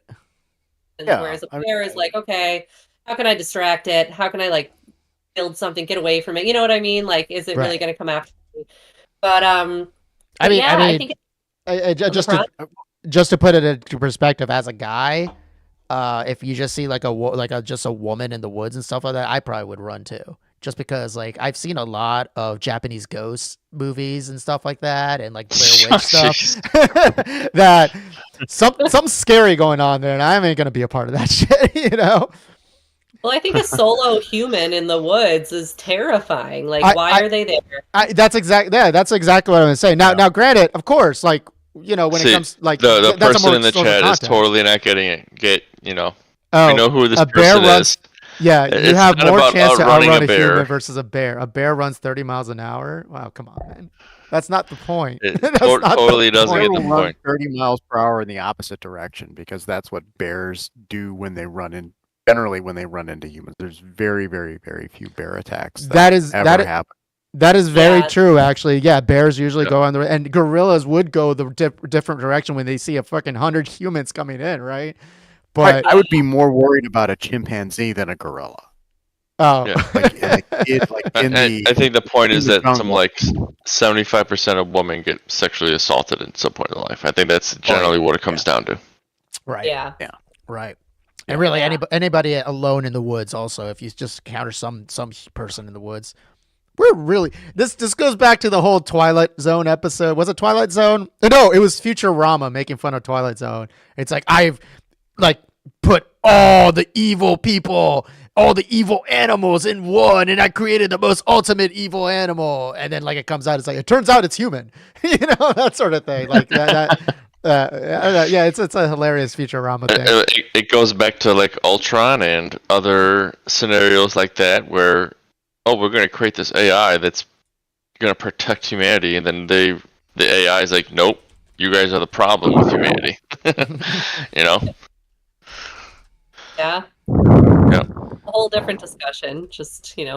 robots versus Or us. Skynet and Ultron. The AI that Ultron becomes Ultron can spell, so that's different. Ultron what? I thought Ultron can spell. Ultron can make a coherence. Ultron has James Spader's voice and can spell. Yes. There was that story of the Oh, go ahead. the attorneys who filed that brief that was like written by ChatGPT and had cited cases that didn't actually exist. Really? Did you guys hear that story? Yeah. Oh, It's- yeah. It's just boy. That's Speaking of AI, is there any room for use of it in the PR world? That's actually you a great dabbled? segue. You read my mind, because I was gonna say kind of what you're describing about it citing like bad sources, or like the use of it going awry. I think that's evidence of like an over dependence on it. Like I think I think when we talk about AI, we need to use it as a helpful tool, but we can't use it to cheat because it's not foolproof. Like it's just not, Yep. you know, something you can fully rely on. And so yeah, you have to fact check it, you have to proofread, you have to double check it. And I do use it. I use ChatGPT to help me do things like generate potential talking points. So, like, if an artist is going into an interview and I have to send talking points, what I'll do is I'll put the press release into ChatGPT and I ask it to generate like 10 newsworthy talking points based on the content that I gave it. And so you have to know how to prompt it first and foremost, because I think some people don't even know how to do that. So like they don't get the result that they want. But then it gives me great ideas. And what I do is like I don't use them all. Some are shit, or some are like a little off course and like need to be edited, but I'll take it and I'll be like, okay, this is an outside I treat it as like an outside perspective and then customize it to make it appropriate for the interview, like the outcome that we want, and then I'll send them over. So it's a useful tool. I do encourage everybody to use it because I think it's a really great, especially solo entrepreneurs who don't have a lot of people to bounce ideas off of. Like I tend to kind of work in a bubble sometimes. It's just me. I'm not like in an office talking to colleagues and stuff. I'm like relying on my own brain, just to do all of this. So it's actually been a really nice tool for me to just kind of like, yeah, just shake things up, get some new ideas. But you cannot not like have it write everything for you, kind of like those lawyers. Yeah. It's just gonna bite you in the ass. It's just not. Yeah. Right. It's not full. That makes sense because there's like a lot of people I work with who like use it to write code, and I'm like, well, you're not really gonna know your code then. And so when you have to debug things, you're gonna run into all of this, and so like people are afraid that's gonna knock coders out. I'm like, if AI cannot debug its own code, really. Yeah. Right. Hey, Hackula, they said prompt engineering is very important, is what someone said. But I actually think that is very interesting because I never, well, not never, but this is the first time I heard someone actually using it as like, I guess, a replacement for someone to like bounce ideas with and stuff like that. Yeah, that's a good perspective of it. Yeah, because like usually, I mean, both JP and I are, engineering, coding, and stuff like that, and like most of the times, like the AI aspect of these things are really just doing busy work. And unfortunately, most of it is, how would I say it, like overhype on like the amount of what AI could actually do. I know generative AI is like the big spooky word, but Yeah. a lot of times this is marketing to basically promote like, stock prices for Nvidia, for example, or for Gronk, or whatever, right? OpenAI. But when you get down to it, when internally, where with my company that I work, where we would have like internal like meetings and stuff like that, showing off what we can do with AI, and that's it. It's like it's glorified autocomplete, basically. Well, it's machine learning. Like every one of us that are programmers have done this at a lower level at some point. Yeah, no, and I used to work for a company that was doing actual machine learning for e-discovery, which I think I talked to Tom about when doing that type of stuff. But a lot of it is training, and unfortunately, ChatGPT and everything like that, they were trained by just the internet, so they were taking like proprietary stuff. They were saying that they weren't taking it, by the way, but they're not gonna they're gonna get away with it anyway. And training the AI to, this is what humans like, whatever. 100% is not going to be accurate. Now, will it replace people? I mean, no. But like the thing is that it's a tool that's been used to justify layoffs, when there actually is another reason why they were doing layoffs, which is a big issue with AI. And I'm just saying that because it becomes a scapegoat. Right. And I'm just saying that because I am in the computer science field and I know like the limitations that we really have and really how natural language processing works in general. And it is a lot of IP being stolen essentially to be used for these purposes. But unfortunately, the law did not catch up to it and probably will never will anyway, because, Law can catch up. Law, give it enough time, the law can. I mean, are we gonna prosecute all these like crypto fans or something? No, not with this, not with this administration, man. I mean, they were you literally had doing it AI themselves. used to generate tariffs, so boom. Yes. That whole tariff equation thing straight up Yeah. came from like a chat GPT. Was it chat And GPT so- that he asked? Yeah, I think and- it was. Yeah, Yeah, I mean, and the fault is in the fault is in the human brains that have to. it's in the user. It's in it's in the user and the Yeah. kind of credulousness of it, and it's, you know, Right. whether or not like if you it's just as a human being with like any kind of basic grasp of reality. Mm-hmm. You know, someone who touches grass periodically. As someone who's going to look at what was the tariff on Lesotho. What was the rate on it? It was something like something absurd. It was like 100% tariff on Lesotho. Yeah. Like Yeah. anyone with like a human brain should look at that and just be like, "This is stupid. Why are we doing like why?" Yeah. None of it made sense. A lot of it was just pure cruelty too, and it just somebody just like, okay, let's just do it, whatever, right? But I mean that's that's essentially the MO of this entire administration, you know. It's We care- hope I mean, so. that's- yeah. Well, it's carelessness. Yeah. You know, and you know, in PR and myself as an attorney, we are not supposed to be careless. People pay us to not be careless. Yeah, right. I mean that's the issue. It's like when you have a felon as a president, you know, and then the first thing he does is literally a crypto rug pull, you know, like you already know that, like, and this is the problem. It's like the law is not going to catch. I mean, the law in the United States, I should say, other places is a different story, is not going to catch up because you have an executive branch that's just flat out not interested in doing anything, and let's just say most of the legislative too. Yeah.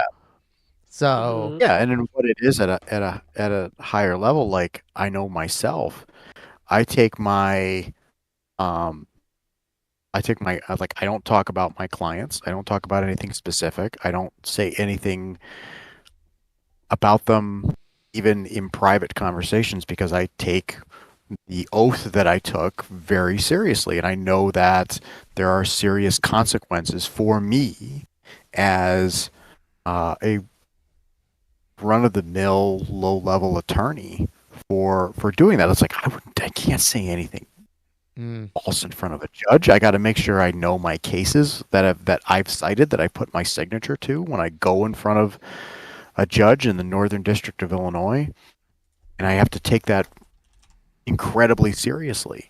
And people not taking it seriously is very distressing. It's not how I can imagine, like, yeah. Like, yeah, I mean, Man. it's not just that they're not taking it seriously. I mean, they're not taking it seriously, but at the same time, they also are doing the crime itself. They just don't care, you know. Right. Especially Right. like the crypto thing is the biggest thing, which was another like tech thing that came up, and AI is also going to be another one because. I mean, let's be honest. They have two things. One, a lot of these companies did steal IP to actually do training for these AI models that they have. That's why it's so extensive. Secondly, they're also competing with, you know, China. And China, they're like, yeah, fuck it, do it, you know, because we got to compete anyway, right? With if you guys remember the Chinese AI model, what was it called? DeepSeek? Ooh, yeah. Someone Yeah. figured it was, yeah. DeepSeek came in, right? And that's another point I want to make or say though, because I mean I do start seeing a little bit of videos of people that were like either centrist or right wing, moving more to the left when they start actually thinking about China and what they did, and it's like now some people are basically understanding that like a lot of these short-sighted CEOs like from Apple or whatnot, they gave their IP, they gave their technology to China in it as a trade-off to build the factories and do all the cheap labor that they had there. The Chinese government was like, yeah, you can go ahead and do it, but we want to know what you're doing, you know? So of course China's going to be like, okay, well, we got it. We know the people. We're going to go ahead and here comes Huawei, here comes BYD and everything like that. Now, the only difference is that American companies are really not moving forward, especially electric cars, BYD is just wiping the floor, because they're like, okay, we took it. Let's make it better, or let's make it effective. How about that? Yeah, like China's selling electric cars for like $4,000 across the world, and we're blocking that. Yeah, that's it. That's the thing. It's like we can't compete because, quite honestly, I feel like there's no forward thinking from anybody in the leadership for most of these companies because that they're not going to. We only give like to Tesla. Do to homeowners in the U.S. if we could all buy $4,000 electric cars? Yeah, sure, it would crush the auto industry, but but it's a lack of foresight from our federal government for not saying, okay, we need to adjust and make electric cars ourselves or find another job for them in the electric car industry. And they don't have that foresight. Instead, they say, let's hold on to all these old archaic things. Let's go back to the horse and buggy. Oh, because no one else is doing that. It's like it's just so maddening. If you ever tell them seize the means of productions for the public, oh, you can't have that. That's communism. Can't have that. So I'm kind of fascinated on the economic situation in China. Just because people who I deal with are largely Chinese sellers. They make up the bulk of the defendants in the cases that I operate on behalf of brands, and including car makers, from people selling counterfeit parts, which is not great, getting a counterfeit part on platforms like eBay or Amazon. Mm-hmm. But I would love to one day to do some real research into who these people are, what their economic situation is. Because we can talk a lot about, well, what is this doing to American companies? What is this doing for the American workers? The situation in China is fascinating to me. It's generally as a curious person, as the changes that have been wrought, the dynamics, the class conflicts, like it's really easy to label it as this monolithic thing, mm-hmm. and it's very much not. No, you kind of hearing conversations of people for whom counterfeiting, who have different, what are their opinions on it? What is their economic situation? It's very interesting to me. Whoa, hold on. Sorry, JP is bugging out. I'm looking at it right now. Something's going on. I see it. Oh no! The government has we flew too close to the sun. Sidelines have got me. They got you. No. Yep. Something Tron. Something Tron got us. Oh no. I do. Every time we talk politics, shit happens. No, yeah, there was one time I got a little too drunk talking about every leftist liberal should start owning a gun, and suddenly the stream cut off. Very, very, very weirdly. Okay, hold on. I gotta re-add. We're gonna talk about. Oh, there we go. You're back. Leftism. If we're gonna talk about leftism, we talk about Andor season 2. Oh, I don't know. I have not gotten to that yet. I love Andor. Yeah, I haven't watched it yet. I haven't watched it yet. You haven't watched any of the first 3 episodes, or no. I'm waiting. I'm kind of waiting for the whole season, but I've been like really, really busy with a lot of stuff, unfortunately. So like I'm kind of I'm the only one who's seen all 6 episodes. Unless have you wait, seen all is it 6 only episodes? 6 episodes this season? No, there's 12, but 6 have been out. Okay, cool. Oh yeah, I'm doing what Jorge's doing. I'm waiting as well. I feel like kind of. I'll say this: I'm waiting, but not because of choice. You know what I'm saying? So like, I'm kind of trying to find a good time because I actually want to watch like the season 1 first again. I've already watched it 3 times, but I just want to watch it again, right? And then go straight to it. But what I have actually did buy and I did watch because it was a little bit easier, quicker to watch was I don't know if you guys ever seen the it's the Clint Eastwood stuff, the Man with No Name trilogy, Fistful of Dollars, Good, Bad, and Ugly. I know of those movies, but I've never actually watched them. Really? Yeah, it's like I know of them. I know some of those things, and like the music. Yeah, but I achievements of Italian cinema. Oh, like I saw Fistful of Dollars just like last weekend with my hookah. I think my hookah's still there actually, right there. You know, I was like, wow, this movie actually was legitimately good, and it's a very like anti cowboy thing because like Clint Eastwood's character is not a good guy, you know, which I thought was No. hilarious, right? What's- I'm watching them sequentially, so then I'll watch More Dollars, Great idea. and then Yeah. Good, Bad, and the Ugly. I heard is the absolute best, so I can't wait to Oh, watch it's a that one. masterpiece. Yeah. What's great, if you've seen The Good, the Bad, and the Ugly, have you seen Kurosawa's Yojimbo? I know the story. I know I haven't seen it, but I heard the story that they did sue because Right. like they were basically Oh, saying it's the same- Sergio it's Leone the like same stole movie. it. Yeah, basically It's same the same, movie. it's the same movie. Mhm. Yojimbo with the it's really cool, the intersection between samurai movies and old and cowboy movies, because it's not just Yojimbo and A Fistful of Dollars, it's Mhm. also Seven Samurai and The Magnificent Seven. Yeah. Uh, I so like watching go rent Yojimbo right now. yeah. Like, one, because it's an awesome movie. It's just fantastic. It's Also, one a of the- great character from Final Fantasy X. There you go. Yes. They I, took Sanjuro. They took Sanjuro from Yojimbo and put him in Final Fantasy. yeah. Kind of, yeah, basically. Yeah, Okay. that's what Yeah. it is. Sorry if we've lost to Maryland. We kind of go down to these tangents. yeah, we Yeah, I'm lose. sorry, Alex. I really hate Yeah. like we I- went down this, like we're talking about. And I'm still here. My video just Yeah. disappeared because. Well, we were this talking about happened. I electric don't know cars why. and like the misgivings of the United States, like economy and stuff like that, and then we got into Fistful of Dollars. But I did want to ask though. That is actually one thing I did want to ask Marilyn. So, in the entertainment industry now, I know you deal more with like the music side of things. But like you told us, I think the trend is hip hop now because like indie rock is now kind of placed in the you know the daytime enemies or whatever it's called, right? But or yeah, I totally got it wrong. I'm not Grammys, sorry. Yeah. Yeah, but Not a- like, do you also deal with like I guess would some of your clients for music still be very interested in crossing over to movies? Because like I know that was a big thing in the early 2000s that you had a lot of like 50 Cent had his like movie like Get Rich or Die Trying, which was a horrible movie.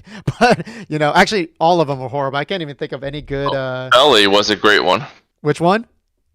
Belly. I Nelly? think that was Nas. Belly. Belly, like Belly? Belly the movie was Belly? Nas. I never saw And oh my gosh, Belly's one of the best hip hop movies ever. Oh man. Oh, Nas, DMX, Method Man. I've never seen this Yeah. movie. Dude, this movie is insanely good. It Crime is like drama. I'm not overreacting Hype Williams. You know, or exaggerating. I Yeah, think but- that's a good. Or go ahead. Yeah. You No. didn't finish. That's what I was gonna go back Sorry. to you, actually, Marilyn. So, Cut me like, off. yeah, like, how many of the clients would you deal with, like, in terms of wanting to switch to movies or go to another industry? I guess I should say. And while you're saying that, I'm gonna get another beer. So go ahead.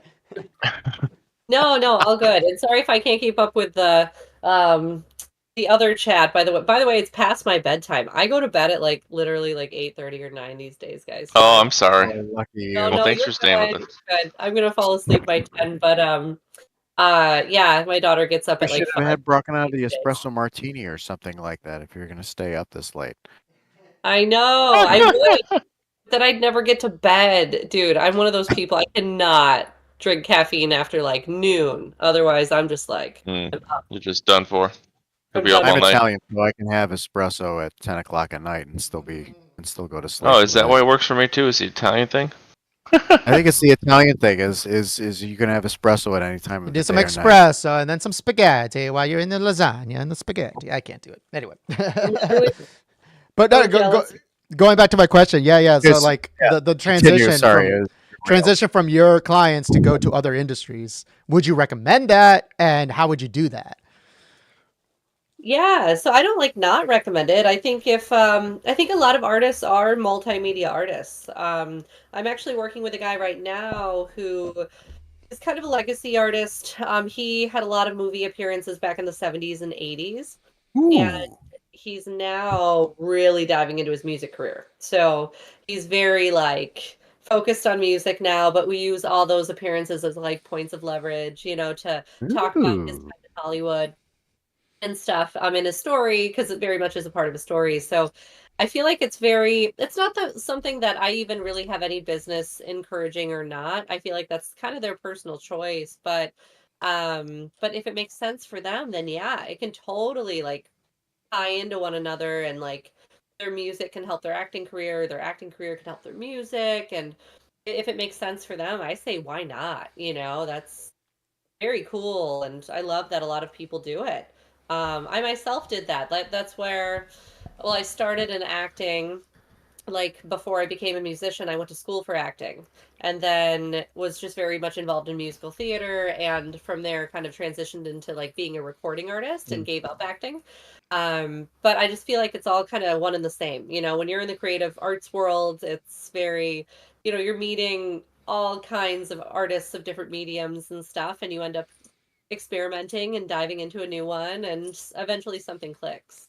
So. Okay. Okay. Now, would you be like more interested in like reading? Like, okay, they're like, I want to be movie star. Let's say they say, okay, are they going to be like, get me into a part, or what if they already know what they want, and then you read the script and you're like, no, don't do this. Like, this is a terrible movie. Yeah, I mean, it depends. A lot of people, I think even if it's like not a good movie, it depends who's putting the movie on, like who's producing it, because everything's a networking opportunity, right? So Mhm. like a lot of famous people have done shitty Yeah. movies. Right. And, maybe like why they did, who knows? It could have been just they were trying to do somebody a favor, even like whatever the case may be, but you never know what's going to blow you up too. Like you could really get famous off of like a B/C list flick, and then Oh yeah. that is your But career. I mean, we could talk about that route that people got famous no matter what they did. But I know there's a lot of instances of like movies or routes that someone would take that like kind of ruined their careers. And the one that always pops up in my mind is Halle Berry. Like after Halle Berry did Catwoman, you kind of never really heard from her at all. Like she won an Oscar, but Yeah. after Catwoman, and then I think she was in Sharknado. Then suddenly it's like, what happened? And the only time that I actually saw her again, first was what was that goddamn movie called from the Wachowskis? Cloud Atlas, is that what it's called? Yeah. Cloud Atlas. Cloud Atlas. Cloud Yeah. Atlas, which was the one thing, and then the John Wick. I think she was in John Wick 4 or 3, right? 3. She was in John Wick She was 3. in 3, right? So that would be one example. I think, I mean, of course, there's other examples of people basically coming back from the dead. I mean, one of them would be like the Twilight guy. What's his name? Pattinson. So, Robert Pattinson. Yes, Yeah. Robert Pattinson. Yeah, Robert Pattinson. He hated the Twilight things, and then he kind of went doing like more independent, smaller movies that were pretty good until now he's back in like, okay, hey, I'm a serious actor type of situation. No, I mean, well, he's always been. He used the Twilight, what he did with Twilight, to say like, all right, like I can kind of pick my projects because I don't necessarily need the money, Mm-hmm. so I'm gonna do whatever kind of indie thing that I want. And the same thing, weirdly enough, with Kristen Stewart, who has built herself a very True. respectable catalog of films that she's done, very highly respected as an actress. Though, Uh, well, she had she had that big falling out because when remember and this goes back to a previous question about manufactured romance between people. Yeah, Kristen there was Stewart that was whole supposed to have the thing. Robinson, right? And then she ended up apparently, I guess she cheated on him with the director of was it the Snow White movie, the Snow something White like and the Huntsman? that, or Something like or, that. But no, I mean, like I don't care so much her about that, career. but because of that, Yeah. no, I mean that did hurt her career because a lot of people still thought about these two. I mean, I Yeah. remember Robert Pattinson actually being in like who was he? Did he go on Jay Leno? He either went on Leno or Letterman. And then like they were literally playing off that whole situation as a joke. And he's like he just comes in and he's like, how you feeling? You know, and then everybody in the audience is like knows what happened, right? So Stewart was definitely negatively affected by that to the point that like, yeah, I mean, yeah, agree. right. I mean, Yeah. she's done Gosh, she's done feels like really well. feels like so long ago. Like, oh my Yeah, I God. know. Well, I mean, Yeah, for both I for both of remember, them, like they I both remember had to get away from going. that. I I know. remember going to one of the Twilight movies in the theater with because my future sister-in-law wanted to go.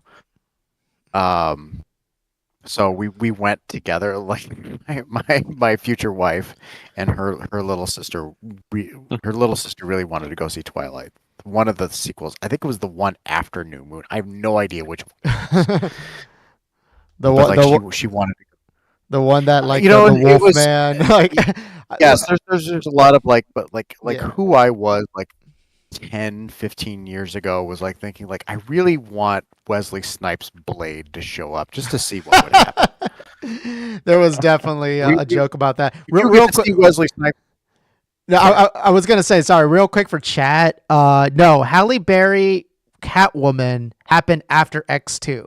X-Men did not happen after Catwoman. It was between that Catwoman and then X-Men Last Stand, which was the worst. X-Men 3, really bad. And then after that, I got this up. After that, she was in Cloud Atlas, movie 43, which was really another bad movie. Yeah, she really wasn't in anything except Kingsman, which I don't remember she was in that. John Wick 3, and there you go, Moonfall. Good in John Wick 3. Yeah, And then there you go. There you go, chat. X-Men, Just to check them Days out. of Future Past. Days of Future Past is really holds up. It's a hell of a movie. I rewatched that Does in the it? last few months. I Days of Future Past is a good movie. Everyone forgets about it. It's a surprisingly good movie. But hold on. So, do you currently have any clients that are like curious in another industry type of thing, or did you have that kind of situation? All the time. I feel like it's pretty common, honestly, to have artists who they don't just make music, but like I've got someone who's got like a fragrance line right now, and I've got Oh. someone who's an actor, and then I've got, someone who well, yeah, someone in theater right now. And yeah, I think that makes sense. I think when you're a creative, it's very common to kind of, pursue multiple avenues within like the art world. So Mm. yeah, it happens a lot. And sometimes that's part of their story, sometimes it's not. Like it is if it makes sense. Like if Mhm. their music in and of itself is inherently theatrical, then we might want to talk about their background in theater, Mm. but Mm. otherwise sometimes they're involved in other things and it does not make sense to like tie it into their music bio. Like they want to keep them separate. Right. That makes sense in some scenarios Yeah, too. totally. What Yeah. about within the same industry? Like someone like yeah, I do rap and now I want to switch to I don't know, like throat goth metal. Yeah. Or something like that, like something so drastic. Like suddenly I want to do death metal. Like like would you be Yeah. like, no. Just thinking No, about so the that's Lil actually Yachty a really Death good Metal question album. because I worked with a woman or a young woman, she's probably my age, and she made a great name for herself in R&B Mhm. initially. She was like an amazing, talented soul artist, had a big following, lots of press, and she came to me and she's like, "Hey Marilyn, I made a country album." And I'm like, "Oh." I'm like, You're like, "Well, oh. Represented Beyonce? No way. You I know, represented. right?" Oh yeah, that was Beyonce. In No fact, way. if it was Beyonce, I don't know, man. I'd be You would not be talking to us. That's the for sure. in Carroll Springs, Illinois. Yeah. She'd be like, now speak to the You guys need I at don't know. I could least give a few 5 million local subscribers. R&B artists who would be down with that. I could. Do you? Insane. I think if you, I no, real. I feel like Yeah. kids would do that. Go ahead. No, I Sorry, I wanted to interrupted. continue this because I know you said it might be your bedtime, so that's why I wanted to squeeze a few more questions here. But like, really quick though, do you also take part in any of the scenes in local scenes in Chicago as well in terms of the artists there here? Do you do PR rep or is it just like knowing the people type of thing, or being a part of the music scene from just locally? So I think what I'm going to do is answer that after I finish. So I think it's really important, just because this artist who went from R&B to country meant a lot to me, and I don't want to leave it at that note, like that. Oh, Okay, you yeah, made yeah. it. I do want to say that she's wildly successful as a country artist, and we had an amazing PR campaign. She was Great. featured on CNN. Um, it was all about like women of color who are pursuing country music and the things that they're up against, and like how different it is to tell their stories in a very like white dominated space, right? Mm-hmm. So Oh yeah. she, oh my God, she's so talented. And I thought it would be more challenging than it was, but actually her fans who were fans of like her R&B were very accepting of that transition to country. And it wasn't just like one album. It's like she is a country like artist now and Really? pursuing the aesthetic, pursuing the whole Wow. just everything. And yeah, it was a good experience. So I had to say that much. And on the off chance she listens to this, but really, like, I have a lot of Oh, respect for her. please. If she listens to this, she loves this. Tell her all her fans to come here, please. We need Yadu to eat a whole ass chicken. Okay. Like I said before, my jokes at the very beginning was that we need that Raytheon money. If Raytheon subscribes to like Raytheon, we will sell out. There you go. Well, yeah, I'll spread the word for sure. Yeah. But I think, yeah, as far as like the Chicago stuff goes, you know, my roots are here, and if it weren't for my history in the Chicago music scene, I wouldn't be where I am today, right? So like I very much like give it all the credit it deserves. Hmm. As far as my involvement here goes, and I don't think it's not intentional at all. I just am not working with as many Chicago artists because my networking in LA and New York were so fruitful, and I just feel like a lot of the music business in and of itself is there. So that means a lot of the funding is there too. Yeah. And therefore that kind of comes back to the publicists, the managers, the social media curators, like all of that stuff. So I think it's no fault of anybody's, really. I'd love to work with more Chicago music, but it's just there's not a lot of music business here. It's just a very, Mm. very So like I used to be like the reason why I went to a lot of shows of friends that had that were in the music business, and what I noticed like in the early 2000s is that there was a lot of smaller events being set up to Yeah. kind of promote each other, and I feel like that has really disappeared. Like Uh, it's all just everybody fighting for themselves. Like well, and there like, is some organization. So far, I don't know if you heard of the So Far group. no, no. Any of you guys have or? yeah, I was actually up for a Oh. top position with them in LA for a while. Oh, My really? my husband was a rapper. He still does it sometimes, but he performed with So Far many times. They're a great company, but they're a company, Okay. so it's not an artist supporting independent artists. It's like a corporation is like Oh, Mm. that I did not realize. I thought because I was a part of a So Far events, like not actually a part of, like I attended them. Like I wasn't a part of them, but I do have Yeah. a friend that was kind of volunteering with them. But that's the thing. Like I thought So Far was more indie, I guess, or like if it was a company, it would be like one of those kind of like like meetup groups that are just like a small organizers type of thing. But like it's a whole ass company, is what you're saying. So it's not like there's no like magic to it, I guess. who's the guy who owns Virgin Oh, God, Branson. Branson, yeah, Richard Branson. Oh yeah. he's like the original funder of like he Oh, yeah. Oh, That's is he? very corporate then. Yeah, that's where Okay. it came from. So when But I'm talking like there's like back in the day, it was like the Chicago Noise Machine. They would set up events like every month. It'd be at a different venue, and it'd just be a bunch of bands showing up, and yeah, like that's when I was involved. And I feel like I don't hear about that stuff anymore. It's like everybody fighting for themselves now, which I think is why the Chicago yeah, music scene has kind of stuttered a lot. Hey, if your client who's very successful puts a word out on us, we will happily have one streaming of just artists. We just got to find artists. We'll do it.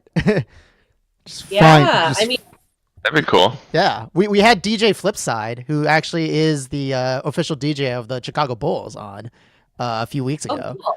Yeah, and he Yeah. was the guy that actually busted out his he didn't win a Grammy, he won an Emmy actually. Like, it was used as part of the song. He just busted out his Emmy, and then he played a set for us. So when you were asking like what your backdrop is, like, his backdrop was absolutely the better than all of ours, combined. Yeah, we won't be able to top that for a long time. No, not at all. Until we all find out about LED lighting all over our places or something. Yeah. But yeah, no, it's great. So, like, are you looking to kind of? I mean, I know as a PR thing, I think you're probably looking at you talked about LA a lot and everything like that. Like, is there an interest to be like? Is there a way that like organizations like your company or anything like that could help bring back a like some the industry within Chicago or within anything locally, or is it not very much of an interest that everyone's just going to run over to LA or California where everybody is, or if they're doing country, I guess Nashville or something like that? Yeah, What's the deal with that, I guess? I would hope so. Excuse me, I would hope so. I'm currently having this conversation with somebody about.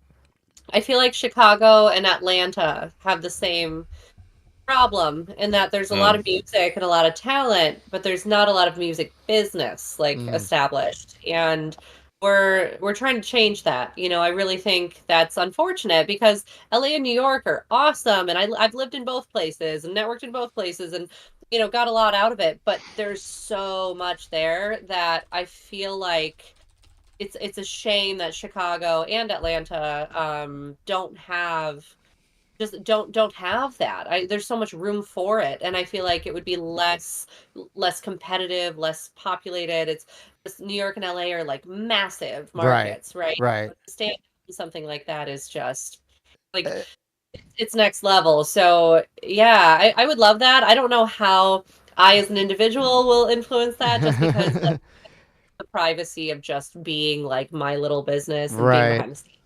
But Like I don't. I think it's crazy too because of the fact that like Chicago right now, it's like house is big, and house, I think, I don't know if it originated in Chicago, but it's definitely there. Music venues just died. It's like Well, it's not just no, it's not music venues. I think like I was gonna go back to drill music is also one thing. If we're gonna go to the rap scene, drill music is now big. It's not big, but it's something that is now like the younger generation likes, and that is in Chicago. Like, I guess I know where JP is talking about with the music thing, but like I would say, like, is there a way to like bring out, like, let's say like how grunge music, for example, just came out of nowhere from the city of Seattle, and grunge, it kind of came from like small venues, which we do have in Chicago. We have a lot of small venues that are still playing, local artists and all that stuff. But like something like that, like how would like I guess drill music would be the next big thing if it still would survive. Like, how do we push that? How is that pushed? Yeah, house Yeah. music was born in Chicago. That's what a chatter said. So, Yep. like, I mean, it depends. Like right now, what is it? It's not drill. Something's big coming out of the UK. I'm gonna Oh, the Labor Party. no,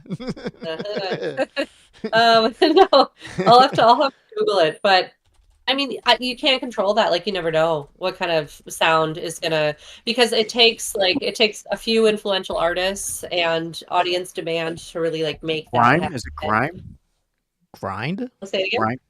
Grime. Oh, grime. Grime. Yeah. No, where? I've I'm heard literally that. looking this up right now. Psychedelic music.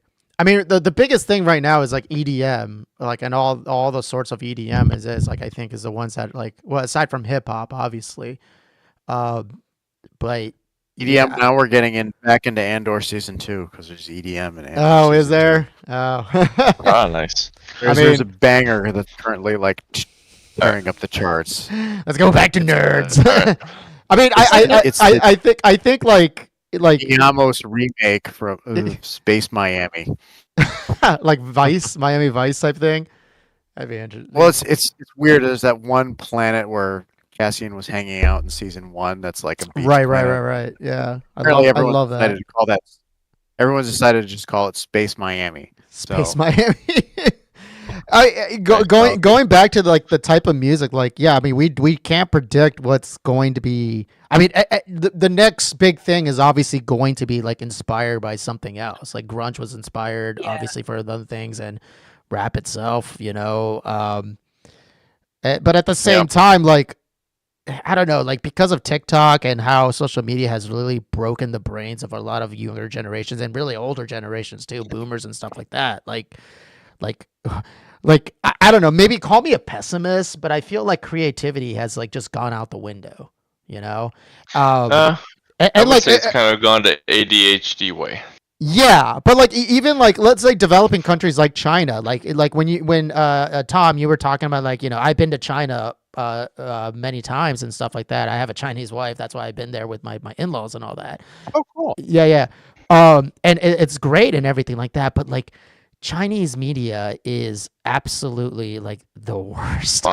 Like it's just variety song and I mean, like, they have TikTok farms. right, but It's like it's just like fine. everything that's like movies and a TV shows, it's all the same. Like you've seen one, you've seen them all, and they all take place in like the like ancient times of China. It's always a love story. It's always like this weird, or if it's not a love story, no, I'm sorry, if it doesn't take place in ancient China, it's always a story that starts off in modern days, and somehow that either girl or guy get transported to ancient times, you know, that sort of thing. Yeah. But at the same time, Needs I stuff out of- I don't fault them, because it's like in the United States, and this is why I think I got on with you, Tom, last time when you were a guest and stuff like that, about how like the MCU and everything like that is just repetitive nonsense to me at this point, you know? And that's kind of how I feel about music sometimes too at this moment, you know? Like, So a good producer has to chime in here. We are Go at the time limit mark, and oh yeah, sorry. I want to make sure we're not keeping Marilyn past her time. So Oh yeah, sorry about that. Like, we'll whole to other talk gone. about that later. Though. What the Chime what in the and say, Chinese I want to Canadian talk community about that. has I think about- this is actually a very interesting topic. So let's to be Okay. continued. But yeah, you know, until my toddler stops waking up at 3 a.m., I gotta go. Well, we would we would love to. We would definitely love to have you on another time too. Hopefully, we'll have Yeah. 30 Well- subscribers or 100. We'll invite. Yeah, we'll have let's our. wait till we get 300 or so, and then we'll start bringing old guests back. Oh, on no, and no, say, hey, look at us now. I was gonna talk about like our 100 subscriber celebration, in which all our guests will just watch Yadu eating a whole ass chicken. I think that would be Jesus. great. Yeah, hard We got him to eat a whole pizza one time, but that might have gotten us to the 20 subscribers. It depends on the chicken. Are we talking like a Great. I Popeyes agree bucket with you. or? No, I'm talking Just about keep- like Costco, the Costco chicken. Oh, that's easy. Oh, that's easy. That's- Okay, That's we should make easy. it two Costco, chickens then. Like a bottle of Sweet Baby Ray's. You can do that in Sweet 15 baby minutes. rays. What are you, Zuckerberg? Did we just invite Zuckerberg in here? It's a sweet baby rays. All right, but yeah, we are basically past our time. We definitely have to keep that time thing. Marilyn, thank you so much for joining us. Thank you. You definitely. Sorry, my video cut out. I don't know what's going on there. Yeah, obviously JP, we keep telling JP to like look at my camera, look at his. You know, he looks like he's a hostage from Al Qaeda. I'm perfectly Yeah. fine. So just saying. And Tom, thank you so much for filling in as well. For Oh, yeah, thank you. Um, fun. Like, I don't know if like I don't know, JP, if you want to continue the stream, we can let these guys go if you Yeah. want, or Yeah, we could. Yeah, whoever wants to stay on, stay yeah, on. whoever wants to get stay off, on get at off. 11. Yeah, That's how yeah, it yeah, goes yeah. on. Yeah. But no, cheers to you, Marilyn. Thank you so much. Thank you. And I think I'm We pretty sure we're gonna. release you. I'm pretty sure You we're go gonna now. keep Tom. But Thank you so much. but yeah, I we'll. appreciate Yeah, it will definitely. Hopefully, the other guys will come in. They'll probably give you a lot of questions. It's definitely our Gen Z guy Yadu is definitely going to be asking a lot for, because he's a part of kind of the art industry as well himself, and he's a young guy, so you can. He'll probably have all those young guy questions that it's like, what the hell are you guys talking about? But whatever. But thanks Yeah. again, Marilyn, for joining us. Thanks again, Marilyn. Thank you. Yes, thank Yeah. No thank problem. You, Have a good night, you guys. Cheers. Cheers. Good night. Cheers. Cheers. Cheers. Get some sleep. Yeah. Bye. Tom, you're free to stay on and chat. yeah, I could stay on for a little bit. I probably have to get something to eat at something here. No, it didn't really. All I had for supper this evening. Oh no, there's no pressure. We're just saying. Yeah, there's no pressure. I mean, I was thinking of cutting off, but you know what's funny? Most of our viewers, most of our viewers are also people with kids, and every one of them was like, "Oh, until I tuck my kid to bed, I'll watch you guys." So like they all joined in like the second hour or later on. That's kind of why I was like, should we just stay on one more hour? I guess. So, those so guys. one thing I want to bring up with Tom is like how can we improve the score because they are going absolutely downhill right now Oh, the 670? Cubs? with 670, man. Because they got Bernstein out, which I get because he totally fucked up. Yeah. And then they got rid of Shane, and I'm like, whoa, like he was like, Oh, I didn't even know they got rid of Shane. yeah. Sucks.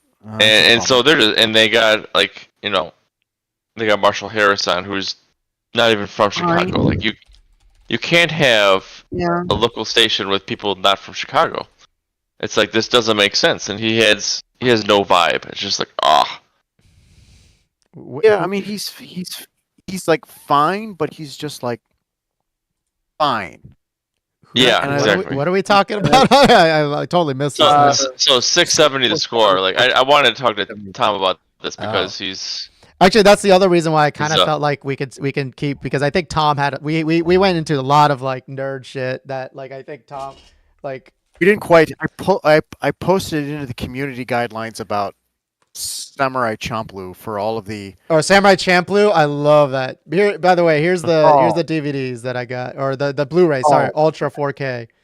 So Oh yeah. I finished awesome. Fistful of Dollars. Gonna go for more dollars next, and then gonna finish up with Good, Bad, and Ugly. So Oh. yeah, Nice. but with Ugly. with hookah. I usually do a whiskey and a hookah while I was watching it last time. So So I've been messaging my friend Marcus, who's a WGN morning news host, and I've been saying, hey, do you know Rich Rosen? And he's like, yes. So I'm like, so why don't me and you do like a 1-hour podcast on a Saturday and send him the tapes? Because he's a big sports fan and he's on the score all the time. Yeah. And he's not responding to me, so I think I said the wrong thing to him. I'm like, God damn it, I blew my chance. Damn. you went too close to the sun on that one. I did, yeah. I don't know. I mean, it's. I don't know what's. I don't. I wonder if part of it is. I don't know if they've gotten the blending exactly right. Marshall Harris is. I don't have anything against Marshall Harris. Like I don't. It's just not like it's not nothing there. that It's not stands capturing me. Right. So it's like I feel like he's a good straight man, which worked when reasonably well when Bernstein was on there. Yeah. Rahimi also plays because you have two good straight men at the same time. That's not gonna work. You gotta have work. You need a wild card. I almost feel like it's the same way with. They've got a lot of straight men. Like there was Lawrence. I call Lawrence a straight man. To that point though, I do remember like the radio for I've heard this before from like these guys Mega 64, which I'm a big fan of. They were talking about one of the guys was talking about like San Diego's baseball announcers and stuff like that, going into sports and stuff like that. They would have like the straight guy and kind of like the wild guy, right? But the straight guy would always be like, basically like the jokes are usually like, yeah, I'm not your friend, like, that stuff. So, like he would like make these off comments. It's like, oh yeah, I had like dinner, with all my friends and stuff like that. Oh no, he's like, yeah, I had dinner, like blah blah blah blah, and then the other guy's just like, oh yeah, why didn't you invite me? And he's like, oh sorry, it was friends only, some shit like that, like that type of stuff. It's like like, or like any comedy thing, you need a banana man and an orange man, like that you Right. can't have two of the same, right? And like, if JP, if you were gonna like do the thing, like honestly, 100%, you're the straight guy in all this stuff, right? And especially even in our podcast, I think like the wild cards are probably me and I don't know if I'm a straight. I'm probably not straight, especially when I get more drunk, and I got that really really fucking drunk. But I guess it'd be me and Gay would be like the wild cards, while you and Yadu are more the straight kind of mellow people, Yeah. So if you were trying to do a podcast, do you think that guy, you guys would be too similar? Like it would be too much NPR, basically? Me and who? Me and my. Whoever you were talking to that you wanted on the Saturday. So I mean, he's a WGN host. So I think I would actually change my personality. Oh, so you're gonna go wild Be card? different. Would you go I would wild? adapt. Yeah. Really? JP I is would, a I wild would be more card. Bernstein. Do you think you do that, Tom? Do you think I could be more wild card and change my personality? Well, I was talking with JP turn, because JP's trying to do it. Oh, if it was me and JP, I would be the wild card. You'd be the wild card. Okay. Oh, That'd be- yeah, I could see that. Like he would I would probably be the swear a wild lot more, and he'd be like, I would probably, Yeah. yeah. There'd Yeah. be a lot more. I mean, you there'd be a lot you more guys could swearing. bring me in. I could be a Shannon Sharp if you guys need me to be. You always need the producer. You need the old Boers and Bernstein were Terry and Dan, and then you had Jason Goff in the producer booth. Right. yeah. Like you need that third voice to come in every now and then Mm-hmm. on the sports podcast. That was what Shane and Chris Tannehill have always offered the score. Mm-hmm. Is that Yeah. scary commentary. But I mean, it's funny because I listen to Lawrence Holmes' podcast. I listen to House of L. Loho's awesome, man. Yeah. He's awesome. And he works really well with everybody. Really great when he was great when we had him on MCU review. So like, you can't go. I have no yeah. issue with that. So I don't know personally, like like, especially because I'm like mostly look at Bears news and stuff like that, but like the score is the one that I don't watch as much as like CHGO, if you know those guys. yeah, I know those guys. Yeah. I mean, and they're No, I love him just Who's the because Adam mostly Hogue because is? Adam Hogue. Yeah, Hogue Yeah. is my type of like Oh, comedy. he was always a good guest too on Yeah. the score. The Yeah, score would have him on a lot. Yeah. like okay, and you know what? I'll go in like I'll relate this more to video games myself. Like I don't know if you guys ever remember Game Trailers and Easy Ally. They became Easy Allies, and they had this guy Kyle Bossman, and Kyle Bossman is exactly like Adam Hogue is with the sports stuff. It's like it's a guy that is naturally charismatic and funny, but at the same time he's not a wild card. You know what I'm saying? Like when he gets wild, it's Yeah. because it's really wild, right? But most of the time he's like kind of like very like what's the word for someone that like when they're talking, they're funny and they would like quip all that stuff, but they say it in such a deadpan way, right? That you think that they're just like very like how do you say it? Like they're calm or round-headed. Yeah, round-headed. Like you think that they're round-headed, but like when you actually listen to some of the stuff they say, you're just like they're just saying it in a very deadpan way. And that's what I feel like Adam Hogue and like this guy Kyle Bossman for the video game side of things kind of is, And we need we need more of that, is what I would say. We need more of that, which is like if you keep like how you talk in a mellow way, but like the way you say or the things that you say is the ridiculous part of things, I think that would be great. I don't know if anybody in the score would do that. Like, is there anybody in the score that kind of matches like Adam Hogue's charisma? Maybe that's why I like CHGO. So what made Bernstein good was that he was a no bullshit person, and he would call people stupid, and he would use his analytical mind to do it. And I would call people out, the meatheads, the meatballs that call in. The meatballs, and I would be the occasional meatball myself. But also, when somebody would call in and say, "Oh, the guy's got a low batting average. He sucks, and he needs to be cut from the team." Like taking Dansby Swanson, for example. He's hitting $190, but he's also probably the best fielding shortstop in the history of the game. And they only taken one part of his game, not realizing he's got a pretty good slugging percentage. And he's also a very streaky hitter, so he's hitting 190 now, but by the end of the year, he'll be hitting 250, and his WAR will be 5. And so you're like, you got to take in those idiots, like, you know, like, and You're Adam like, you Gunn, got, you know, it's baseball. It's a long season. You can't just take 1 month as a sample size for certain players like that. And so, like, I would bring that aspect to it, and just, you know, you're a fucking idiot. You don't know how statistics works and stuff like that, you know.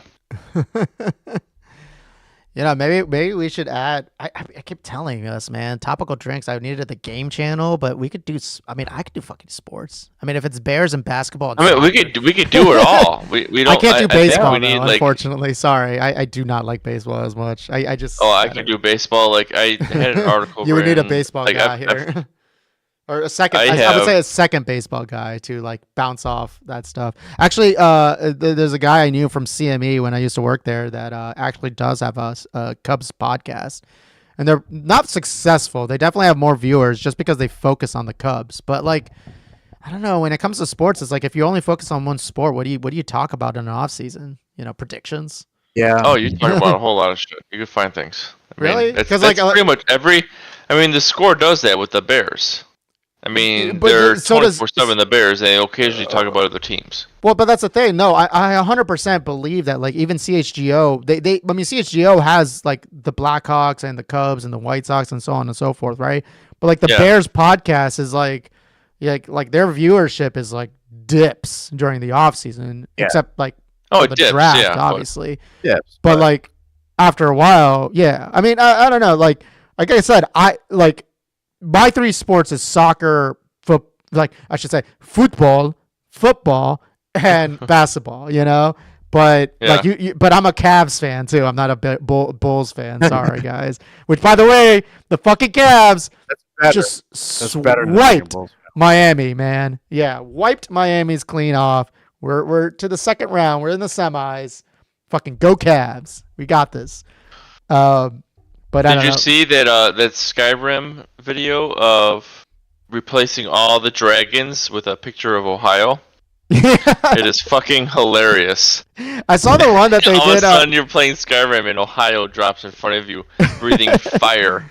That's actually pretty funny. I gotta see that one. I saw the one that like they were replaced by Randy Man, Macho Man, Oh, Macho Man, Randy Savage. Ugh, what did I just oh say? shit. Yeah, Macho Man, and then the what was it? The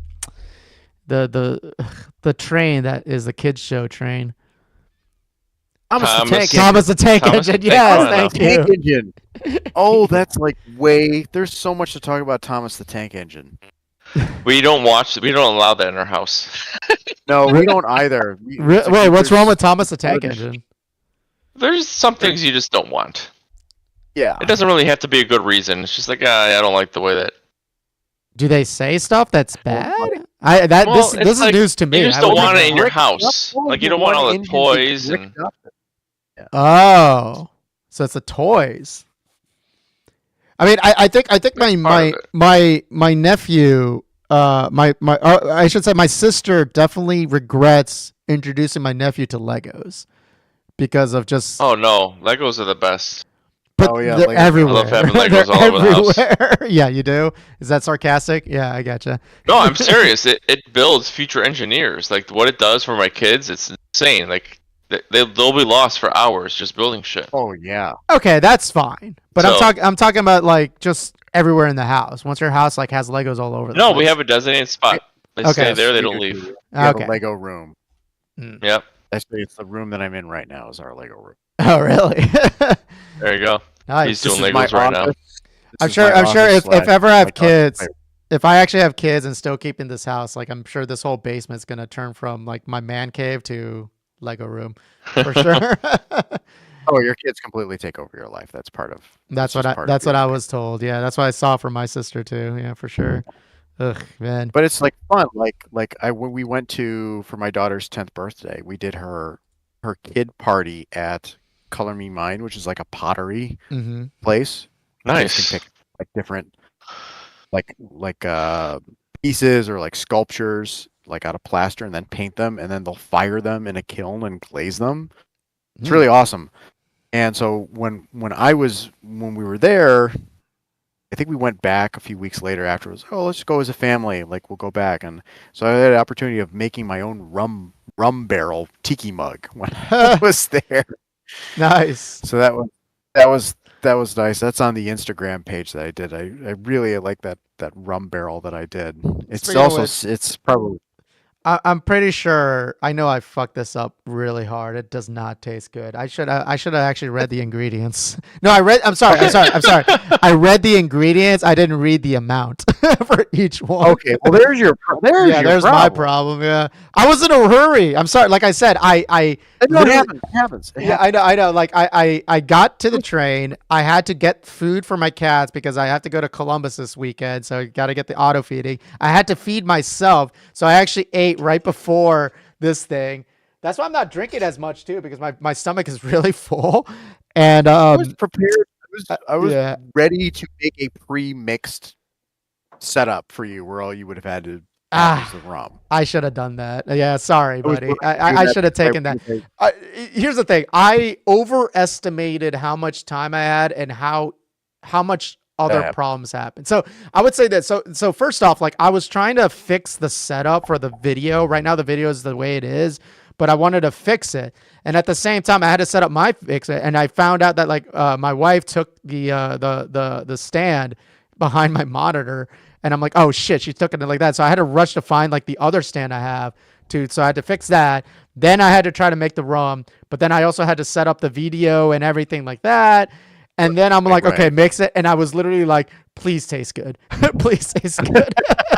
And Well, I mean- did you use fresh lime juice or did you use bottle? I cut up a lime. I cut up a lime and squeezed it. Oh, okay, all right. Yeah, no, and like I did it on like very quickly. I was like, ha, ha, and then I cut a Well, little. that Then I might cut be- a. that Then I might be cut a part of little. the- I cut a little piece and put it in as a side. You know. Here, let me taste it Okay, again. So, so for No, it's for not people better. watching. Better. Okay, so No. way to do it. There's a few small things that go into making a proper mai tai. One is your orgeat Mhm. syrup. This is mine that I make at home out of almond milk and sugar. Mhm.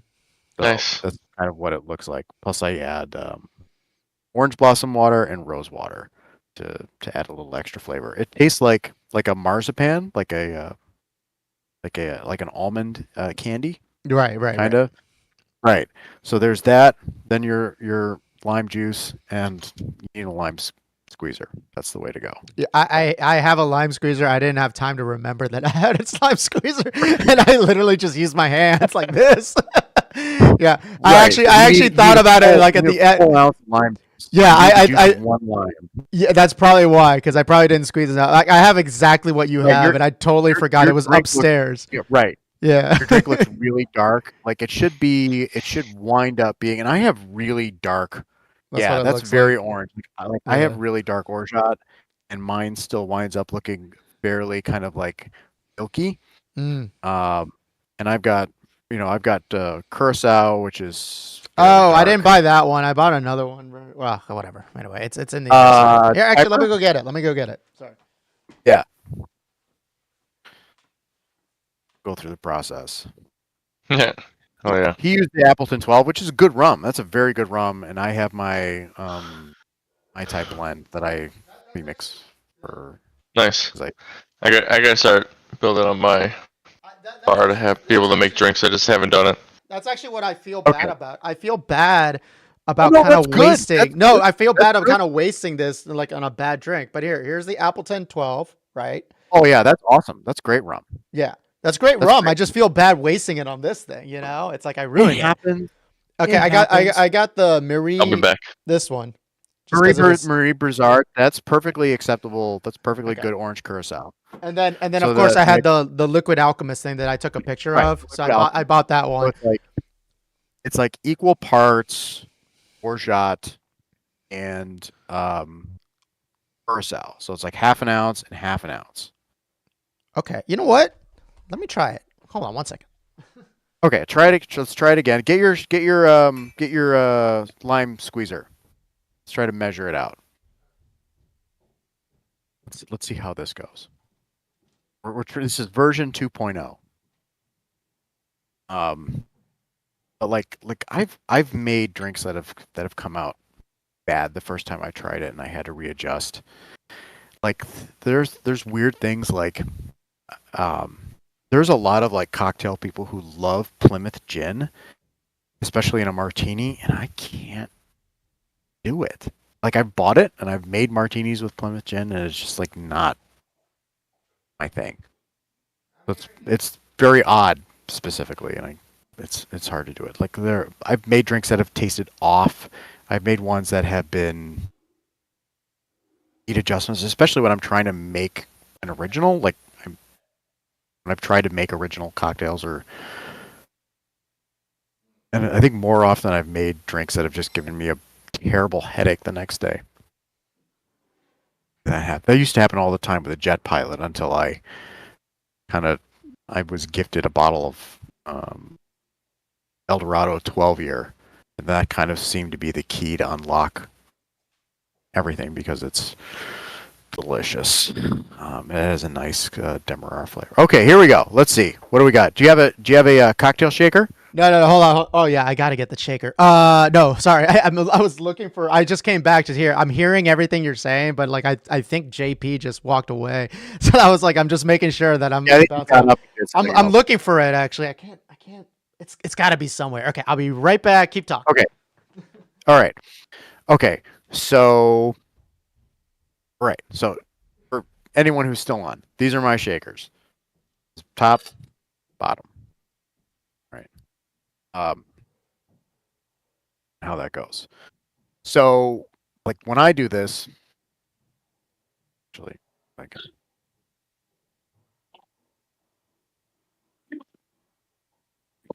I have my. All right, I'm back. I run. Okay. Sorry. So, as a like general rule, fresh citrus is like always the way to go. Like, don't get the bottled stuff. Like, invest in a citrus juicer and buy your citrus fresh and do it. Like I have my fresh lime. Yep. There's nothing. I don't It just doesn't- drink yeah. margaritas without fresh lime juice because it's just like I can No, oh sense it right god. away. Especially with a Like, nope. margarita, because it's I such sent a it back. beautiful, I'm like, it's such a beautiful. Yeah. The margarita is such a beautiful drink. it is. Especially and with margaritas, you always got to be careful with your tequila to make sure it's additive free. There's lists online because some like Terramana, and there's others that have additives in them that are supposed to enhance the flavor, but they're artificial. So you can get great additive free tequilas. Like Tres Agaves is that's a really nice like margarita tequila to have in your house that is additive free. There's also Tequila Arete that's also additive free. That runs about 40% ABV, 80 proof. That's a really nice tequila to have. I really enjoyed, if you can find it, there's a few Binnies that have it. That's Cimarron. They had a really nice reposado. I have to get I left my bottle of that over at my parents because I was putting it in Bloody Marys. Oh wow. Yeah, a Bloody Mary with tequila is just a beautiful thing, particularly if you're. I could imagine. Yeah, particularly if you're pairing that with Mexican breakfast, which is just like the best thing in the world. All right, I don't know what the fuck. Okay, sorry guys. That All right, juice, so the you got the juicer, citrus the juicer. juicer. Okay, no, the juicer I cannot find, but I do have this thing. All right, that'll work. That'll okay, work, do you yeah. have your that'll do it. measuring? Do you have your yeah, jigger? yeah. Hold on. Okay. So I always like the jiggers if you can get them that have the 1/4 ounce, because like this one, I have others, but this one has a 2 ounce on the bottom. Yeah, Sears. There's a 2 ounce on the bottom, and then there's 1 ounce on top, and then there's the lines on the inside that are etched. Yep. That have the different measurements. So it goes like You can get quarter. That's the best because there's a lot of things. Hmm. But particularly if you like old fashions, I'd like a 1/4 ounce, but no more than that in terms of the sugar. Quarter, half, 3/4, 1, 1.5, 2. That's like the way to go. Okay. As far as measurement.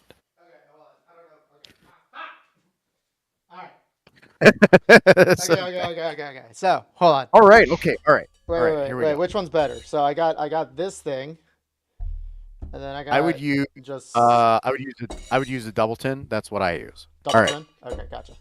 Okay, double tin. Okay. All right, cool.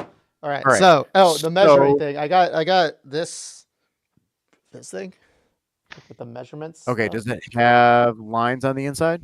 Yeah, teaspoons and ounces. Goes up to 2 ounces. Okay, it goes up to 2 ounces. Does it go down to half an ounce? Half an ounce? Yeah. Okay. Yeah. All right. So when we make cocktails, we start with our cheapest ingredients first. So that's Okay. going to be, you're going to go 1 ounce of the lime juice. And we're putting them all in here. All in there. Yeah. Okay, cool. You got ice? Mm-hmm. Ah! Just fill the small shaker with ice. Just take the small tin. Small shaker with ice. Got it. Yeah. I love this. This is great. This is good. Great. All right, we're gonna see if this. They're gonna see if this works because I hope liquid. It's been a while since I've had Liquid Alchemist. Hopefully, it's still the recipe is still good. All right, I do remember that it was not as sweet, so we're gonna maybe go with either a fat half ounce or we're gonna go with 3/4. Like, there's a couple of things about making a Mai Tai that I've seen. There are some places that will drop the lime down to 3/4, Okay. and there are some. Okay. Okay. All right. So I think since we're using Liquid Alchemist, and if my memory serves, Do I squeeze it now? Yeah, I might as well squeeze it now. yeah, you can just do it. Yeah, squeeze it in there. Mm-hmm. So let's go Oh, with 1 squeeze ounce. it. Yeah, let's go with 1 ounce of the lime juice. Okay. Actually, hold on. Let me do this.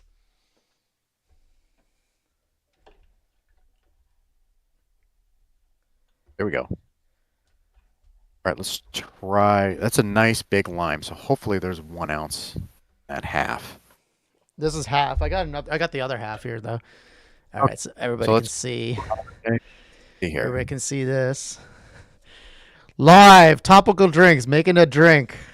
This is Are we this is a still poor live on man's. topical drinks? I don't even know. Yeah, we're still live. I said we're still live Oh, for one shit. more hour. Yeah, Nice. yeah. This is good stuff. This is a good clipping. Clip this shit. My Clip dog. this shit, Gabe. My dog. Aw, my cats were Absolutely. around here. I Ready. don't know where they went. Well, I thought one of them was sleeping there. I gotta get a cat tree down here. I think I realized that now. Okay, hold on. All right, see how much you've got. See how much you've got in that. All right, You're gonna see. Okay. hold on. Okay, how much did I get out of this one? Oh God, this is right next to my computer. More than half ounce. You Okay. want more? So more than half. You need 1. Yeah. So 1 so ounce? Put Okay. the Put the other one. half and save the shell. Save the shell. Got it. Okay.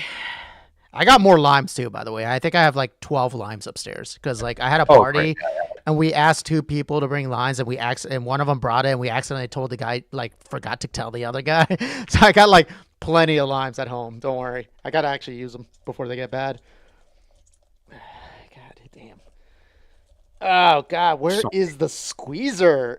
Like I know we have a squeezer. I don't know where it went. Right. These are like totally changed my life when I came. And this is like a $7 Mariano. Oh yeah, squeezer. no, I know for a fact I have it. I don't know where it is. Yeah. I absolutely don't know where it is. Okay, so I think you've got it. Let's see if there's 1 ounce in there. All right, let's see. I'm showing up again, but I'm so fucked up. Nope.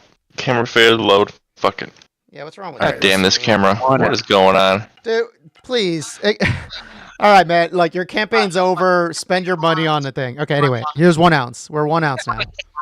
1 ounce? Okay, put that in the shaker that's empty. Okay. Okay. All right, so Alright. 1 ounce of fresh lime juice. Put half an ounce of the curacao. Half an ounce of the curacao, orange curacao. All right. Half an ounce, 1/2 ounce. Half an ounce. All right. Half an ounce. Half an ounce. Okay. Put that in the shaker. There we go. Okay. Cool. All right. Now, I think because it's Liquid Alchemist, and there's a little kind of like trick here is sometimes they recommend adding a little bit of simple syrup, just either like a bar spoon or a quarter of an ounce. Quarter of an ounce of simple syrup. Okay, I can do simple syrup. But another way okay. to do it is you can just bump the orgeat up to 3/4 of an ounce. So I think that's what we'll do here. Okay, I have simple bump syrup the- if we need it. No, I think what we want to do is let's do 3/4 of an ounce of the Liquid Alchemist, because I think if I remember correctly, the Liquid Alchemist orgeat is just a little bit. I mean, like mine is just like practically like viscous. Okay, well this is what mine looks like. It's good orgeat, but I think it is not quite as sweet. I'm as supposed to shake it though, right? Yeah, you got to shake it. Okay, viscous. So they're very viscous. bottles, Someone said 3/4. You said 3/4. 3/4. If it's a 3/4. little shy of 3/4, that's fine. That's fine. I got it. 3/4. Boom. Pumping it Okay. up anyway. All right. All right. 3/4. In the shot. In All the right. shot we go. So we've got our lime juice, our We got- curacao, and our orgeat. Yep. Now we need 2 ounces of rum. 2 ounces of rum. Got it. 2 ounces of rum. Here's the rum. Okay, Appleton. 2 ounces. This is a lot. Ooh, there we go. All right. 2 ounces Into the of rum. shaker. Yep, in the shaker right. we go. Do you have mint? No. Wait, maybe. Hold on. And get a glass. Get a nice double old fashioned or a decent size glass to do it in. And tell your wife, thank you for letting us borrow you for the night again. Oh, I know it's hard to do, especially with kids. let's see. She's like, hold on one second.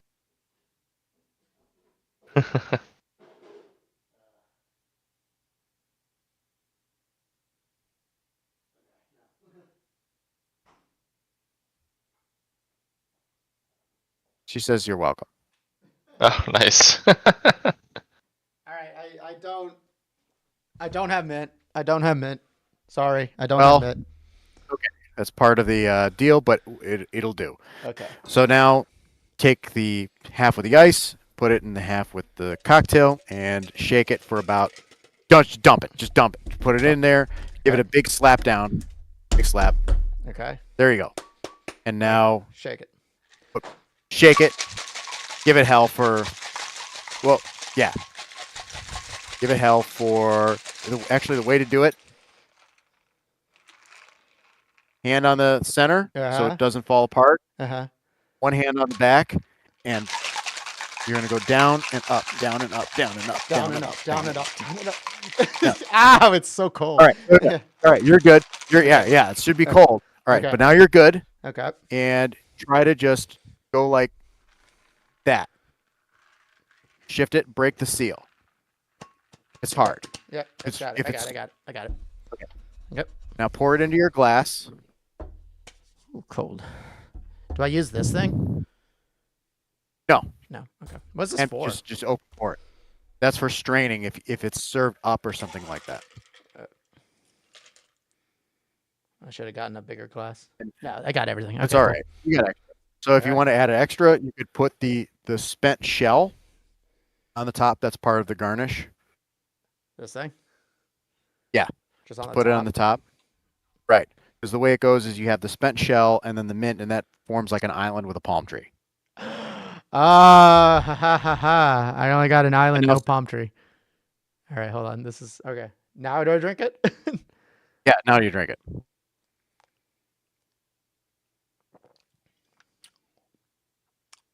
Hold on.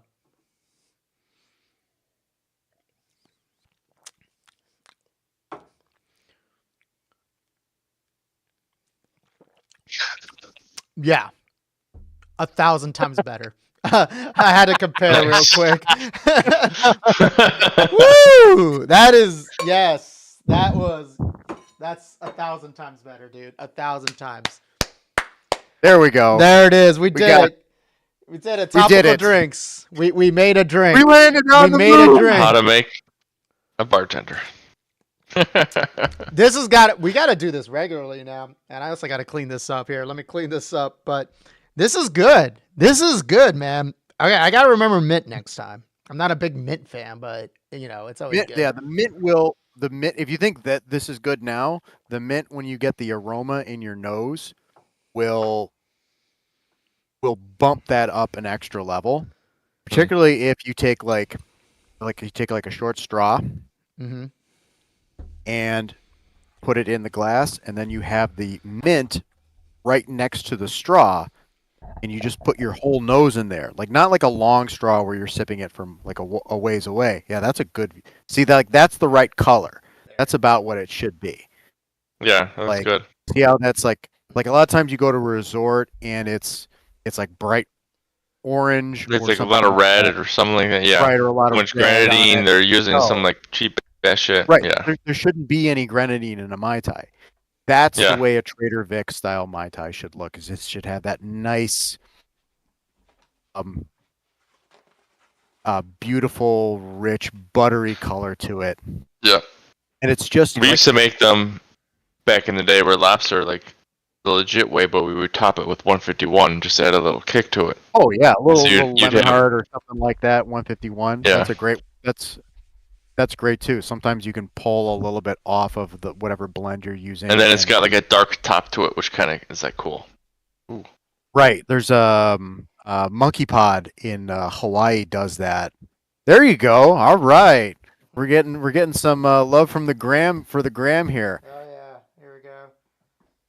But I mean, the most important thing is, does it taste good? It Like you said, it tastes out. It tastes great. It tastes pretty good. Hold on, sorry.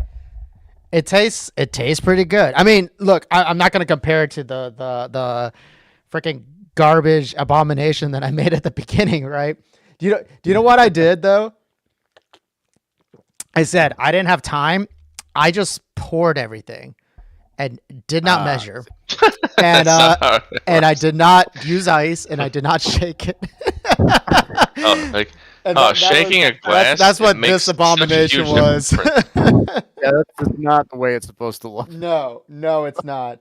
Though it uses quite a lot of maybe I used a lot more. It's orgeat. Sorry. But it's a short bottle. It's a short. I mean, Yeah, that's it's a why. short bottle, That's yeah. why I make. That's why I make my own, because I have another jar of this in the freezer that I just hang on to. Yeah. Nice.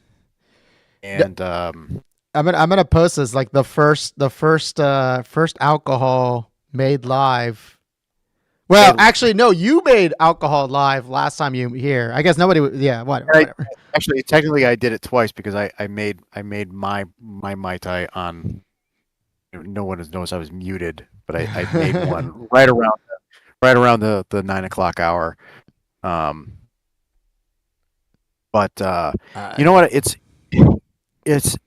when getting into that is like making your own orgeat or making your own syrups is really. I find it very therapeutic. It's very enjoyable to me. Right. Because I have a few that I need to have on hand, like cinnamon syrup, and cinnamon syrup is just a ton of fun to have because it's just like it's delicious. So you can, like, if you're someone who likes that kind of stuff in your coffee, it's great to have on hand. Honey syrup is really easy to make. That's really simple. But orgeat is fun. Like, unfortunately, I've fallen down a bit of a rabbit hole. The easy way to do it is to just buy like a carton of unsweetened, good quality almond milk from your grocery store. I've gone the rabbit hole of like buying almonds and making my own almond milk, like a cheesecloth. Julia's done that, yeah. Yeah, it's really quite sad. Like, this is my midlife crisis. It's not buying fancy cars. It's making my own almond milk. What's a good rum song, by the way? If you guys think of rum, what's a good rum song? The pirate music? Bob actually, Marley. My Oh, we're time. gonna say Bob Marley for sure. Yeah. Bob Marley, Three Little Birds. Bob Marley, Three Little Birds. Bob Marley, Or my other favorite. Three Little Birds. other Got favorite- it. Three Little Birds. My other favorite, I think, I probably honestly, can't play it my on favorite- this. Yeah, sorry. Go ahead. I think my other favorite song that I have on the Instagram page that I have that's a Mai Tai song is De La Soul. I Know or Three is the Magic Number would probably it's like one of those two songs are great, kind of like low key Mai Tai tunes. Ooh. Dude, this is Smell. this is definitely going to be a clip. We got to start making clips for our thing, by the way. Yeah. The I JP. isolate the video. Yeah, no, Yep, no, no. agreed. We got that, and obviously the clip of me Well, drinking we it have for the first time. the Gen Z guy has to do this. The like, Gen we're Z is me too and you busy are with putting in all the work. I mean, I know I'm the one that's like doing a lot of the work. Like I'm even doing some of the Yeah. advertising when I like don't know how to do. I don't know how to do art. You know, Like I pull in all the guests, and we pull in. yeah, all I'm the I'm the questions and I'm the one that's doing the conversations. multicasting. I'm the one that's doing the advertisement. Yeah. Like, yeah, I mean, where's our other two guys, man? Well, I mean, he okay. Yadu says that he's definitely gonna pay more attention to it. He's actually interested in doing the gaming streaming day for like Sunday or something like that. Now that he's his semester's over this week too, so that's one thought. Either way though, man, like, dude, this is good. Damn, I didn't know Mint was involved in this actually. Did I know Mint? I don't think Mint was involved. Oh my god, if I go upstairs and I find that I have Mint in the refrigerator, I'm gonna be so angry at myself. Oh man. Oh dude, this should be a thing. Definitely. Do you think we're gonna have guests that actually know, like, oh, here's my favorite drink, and then we try to make it? I mean, I think you're probably the most knowledgeable when it comes to like. Whoa, no. 2 weeks ago we had the beer guy. Aaron. Yeah. Aaron, thank you. I am terrible with names. It's such an advantage that we there's so many great places to get local beer. Like I was at Half Acre on Saturday. Oh yeah. That was it was at their tap room, and it was Nice. that was really I enjoyable. love because Half Acre. I've got a good relationship with them. Oh, reminds they me had, though, we do got to bring back Aaron just for how was the beer conference that he was in Indianapolis, the beer distributor conference? Because I had him a question that he knew the owner or was going to talk to the owner of Dogfish, and I was going to ask him about the Chateau Jiahu, what was it, the 6,000-year-old recipe from China that they used to Gotcha. distribute and they don't distribute anymore. So yeah, I gotta remember that shit. Is there a rum? Actually, oh, I was gonna bring this up with you. Sorry, I forgot. I don't know if you have like the Instagram, the Chicago Bucket Listers, or ever heard of those guys? Yeah. They actually promoted. I think there was a rum festival that happened recently. Yeah, I saw that. I wasn't able to go to that because of family. Oh, is that legit, or is it one of those like kind of like touristy trappy things? Well, I mean, it's always fun to try things. Anytime that you can have an opportunity to sample, there's always importers. Like God knows what is going on with like tariffs and things like that. Yeah. One thing that's like that's personally infuriating because like you're getting like right now you're getting that bottle of Appleton 12, which is excellent rum at a very reasonable price for how good that is. It was $44 is how much I bought. I bought it at the liquor barn. The liquor barn near my You're place. not Yeah. gonna get it. You're probably never going to see that cheaper again. And it's yeah, I noticed when we did get into politics, like you, me, and JP probably are doing it. We do have like a lot of people that are probably like, we'll talk about that. But also, I get a little heated on that. Last week, I got very heated because, I mean, Gabe is our I guess I would say our resident centrist and all that stuff. But like, there's just so much. It's like how can you be center in this thing? Like how could you, And then the center of fascism is fascism. It's like, I mean, you can't really. True. There is no center. But like you have, like I understand people but might be like a little trusting in the system and stuff like that, and won't think that how can you call this fascism? This isn't fascism. It's like because it is. It's like it's happening. I mean, it doesn't happen like immediately. It's not like, I mean, except how many people I should say it shouldn't questioned have. you people like when things were going on when like Hitler was getting power? It's like Right, but I getting mean, questions. I'm like, well, we're questioning it because it's happening. but what's crazy though is I think, and this is what I was gonna get at. Like that shit kind of happens naturally. Sorry, gradually. Like Trump is like speeding this shit up. Like we're already 100 days in. Like, and he's touting his 100 days in, and like he's already fucking shit up so fast. Like right now, he's trying to blame Biden for the because GDP. it's like yeah. JP, you're about to say the same thing. I think I am. And like he's like we had the argument that like is accelerationism a good thing or a bad thing? We didn't really know, and I kind of feel like it's a good thing right now because it is creating a backlash around the world. Like Canada went from a 20% win for conservatives to a demolishing of conservatives in a matter of 2 months. Trump lost that for it was crazy. The just like that conservative like politician, dude. That dude like literally has no job anymore. Like he was bred to be a politician since he was a kid. He got voted out. Yeah, he got voted. He lost his seat. And, you know? Yeah, he lost his seat. And like when you look at the municipals throughout the country, like Democrats just swept. Like here in DuPage County, we have not held the majority in 150 years. And now we hold the majority. I mean, that's the thing. People like didn't know who they were. Like so speaking on a personal level, like I didn't know who they were. And I had my personal opinions on them. I was like, oh, they're not the greatest candidates, but whatever, I'll vote for them. And I was not expecting them to win. I was just like, holy shit!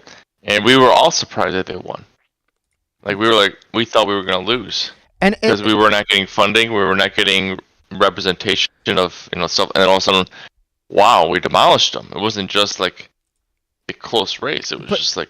Do you know what kills me about all this though? Like aside from all, actually, this is not the most thing that kills me, but it's like Democratic leadership for some reason can't fucking get a hit from all this shit. You know, like because they want to protect their money. It's because we have elites in our party and we got to flush them out. We do. Like Schumer needs to go.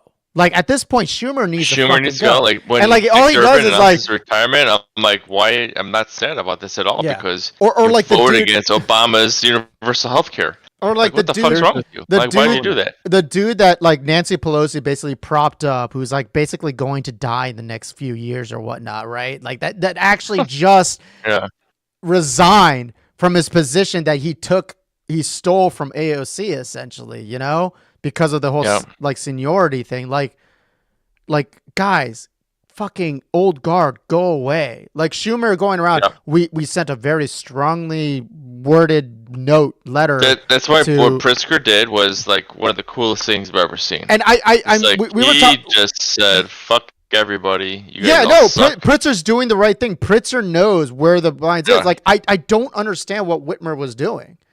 Like Gretchen Whitmer. I didn't even pay attention to what Whitmer. I was like, I just like kind of briefly saw what you posted. I was like, oh, she lost it. Yep. No. I actually, that's personal because like you and I actually talked about it, like, before the election about, who would replace Biden, and Whitmer was for some reason there. Like, I think I told you, I was like, I don't know people know Whitmer at all. Like, and to me, I'm personally like, personally, I was very biased about Pritzker. Like, I love Pritzker. I love my rotund Khan, the great Khan of Chicago. I love him.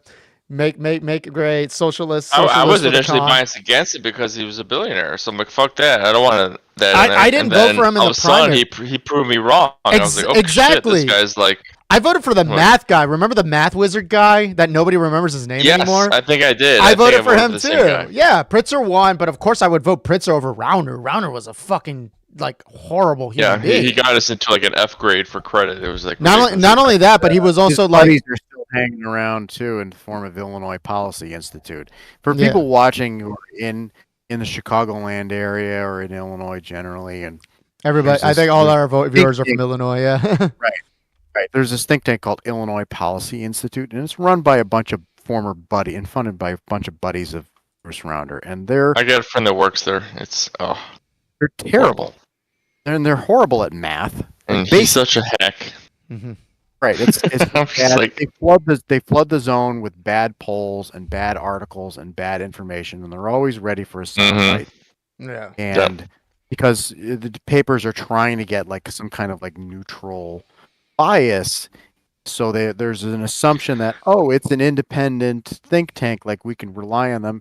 No, you can't. Check Right. their Yeah, math. yeah. It's Their like math is really bad. math So ain't it- mathin'. Yeah. Right. The math ain't. It's man, So like, yeah. Browner and his buddies are all about. But do you know what's funny though? I feel like Pritzker has now gotten to a point. Him and Walz are probably the two governors that have gotten to the point that like their entire fucking state loves them. Like, you'd have to be at the very fringes of people, like people that are just straight up Bray broken to not like Pritzker. I can't say the same about Brandon Johnson though. Brandon Johnson is a different story though. He's gonna continually be. He's been a disaster, I think. But that's the because, problem is that he like- himself has been a disaster. Like fucking, why are you putting a pastor like is one of the heads of the CTA? You know, like why? You know, like it's yeah. You know, I feel like Mayor Johnson is not great with the press in No, terms of his public relations. I feel like but in terms of what he's done policy wise and what the results have been, I have a hard time complaining. Maybe it's just me. Maybe I'm in my own little Northwest side bubble. I would agree with you because the thing is that the policies have just kind of been like, yeah. Now, if you talk to someone that like really pays attention to the CTA stuff, which like a friend of mine does, like, yeah, there was no improvements into the CTA and public transportation. That's the one thing they were incredibly like disappointed in BJ on. That's fine. It's totally cool with that. Like, right, and it's true. Like, yeah, he hasn't. But like, other than that, it's just been like, you know, like business as usual type of thing with Chicago. But there's two things with that. One, you're right. He's not good with the public, but that's exactly the same problem that Lori Lightfoot had. You know, Lightfoot also had the exact same problem that she just couldn't handle the press. And BJ, same thing. Yeah. Lori also got into a fight with the CTU. Yeah. And she also had an issue with at a crucial junction.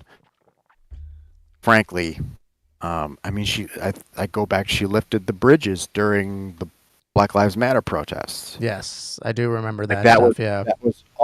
That's always going to be something where she alienated a key demographic that gave her the mayorship. Right. That was always going to hurt. And not only that, she even like I don't know, became like weirdly antagonistic against Biden at one point. Like Biden came to Chicago, which was kind of and she went to Texas for like an event in Texas instead of being there. You know? Yeah, it was weird. Yeah, and you know, Brandon hasn't done that. It's really hard. Like, unless a really obviously better alternative comes up, I'm going to be hard pressed to not just vote for him again. Yeah, like there is no alternative. That's the thing. It's like if there's no alternative. If there's no alternative, and if Palos Heights Paul tries to mount another campaign, then that might be a different. You know. Anyway, I don't know. I've had a couple of drinks, and I'm not going to go and get into. We're going to talk their stadium issue, and then no, that's fine, dude. I told you, like, I think 2 weeks ago, which is a stream I actually will never upload. I drank I drank 3/4 a bottle of what was it, McClellan 12 McClellan 12 year with whiskey. Yeah, I could show you the result, but I got way too fucking drunk. And I don't even remember what I said at the end. And what's funny is Yadu told me that like he felt like there was a great sadness. He was like thinking like, should we end this cast now? Like because I got really emotional apparently. JP could probably talk about it. You were there, right? I've been there. Oh shit! Did we lose JP? JP? I have. No, he's on Discord. Okay. Oh, jeez. Okay, whatever. Yeah, he usually does it. We're not even at the 11 hour mark, but anyway, well, I'll tell you this, man. Like, Pritzker is definitely seeing where the winds are going, right, or where what people want for a democratic like leadership, right? And it helps that because like, and I was very surprised. Like, I get it, like the dude's a billionaire and everything, but I'm very surprised that like how is it that he's a billionaire but like he's so strangely empathetic, you know, to the Roosevelt. cause. A lot of the stuff that he's done like is just like, yeah, I want to like I'm not doing this because I want to be liked. I'm doing this because it's right, you know, with a lot of things that he's done. And a lot of businesses that are coming to Chicago more than likely wasn't really so much BJ's stuff. It was more Pritzker. And especially because Pritzker, as like someone that's like into the engineering, computer science engineering thing, like really, really loves his push to bring quantum computing research, R&D into Illinois. Like, I love that shit because I know AI, I 100% think AI is fucking hype at this point, right? But quantum computing, on the other hand, like that shit should be our future. Like to have our hardware be able to just like do computations like that is massive, you know? Like, and the nice thing about Illinois also is that we're very well positioned in terms of power supply. Right. Because years ago, we invested in nuclear power. Mm-hmm. And like if you live in the Chicagoland area, odds are good you're getting your electricity from reactors. Right. Not from fossil fuels, which is good for the environment, it's effective, and it's cheap. And I believe they've just lifted recently they lifted a moratorium on building new reactors. Mm-hmm. Which there's JP. Here's JP. I mean, no, I go get a beer. Sorry. And as much as as much as I consider myself an environmentalist, I'm a pro-nuclear environmentalist because It makes sense. Yeah. it makes sense when it's managed correctly. When you don't have Don't watch 3.5 Ronkin. Don't watch Chernobyl. Positive void coefficients with graphite tips. Graphite tips. That was a problem. Graphite tips, exactly. I watched the shit out of that fucking show, man. I like know everything about it now. If you do nuclear power right, it's safe, it's clean, and it's cheap. Yeah, I mean, if you do. The fuel rods are the only problem. That's like really the only waste is the fuel rods. But outside of that, like that's a lot more manageable than what we currently have, honestly. So, and it's really good in terms of producing cheap electricity, and it's just it's very effective for if we're doing large scale computations to have the cheap carbon free electricity. Yeah, there's just a huge infrastructure advantage. Yeah, but I mean that's where a governor would bring in, which Pritzker has been. Right.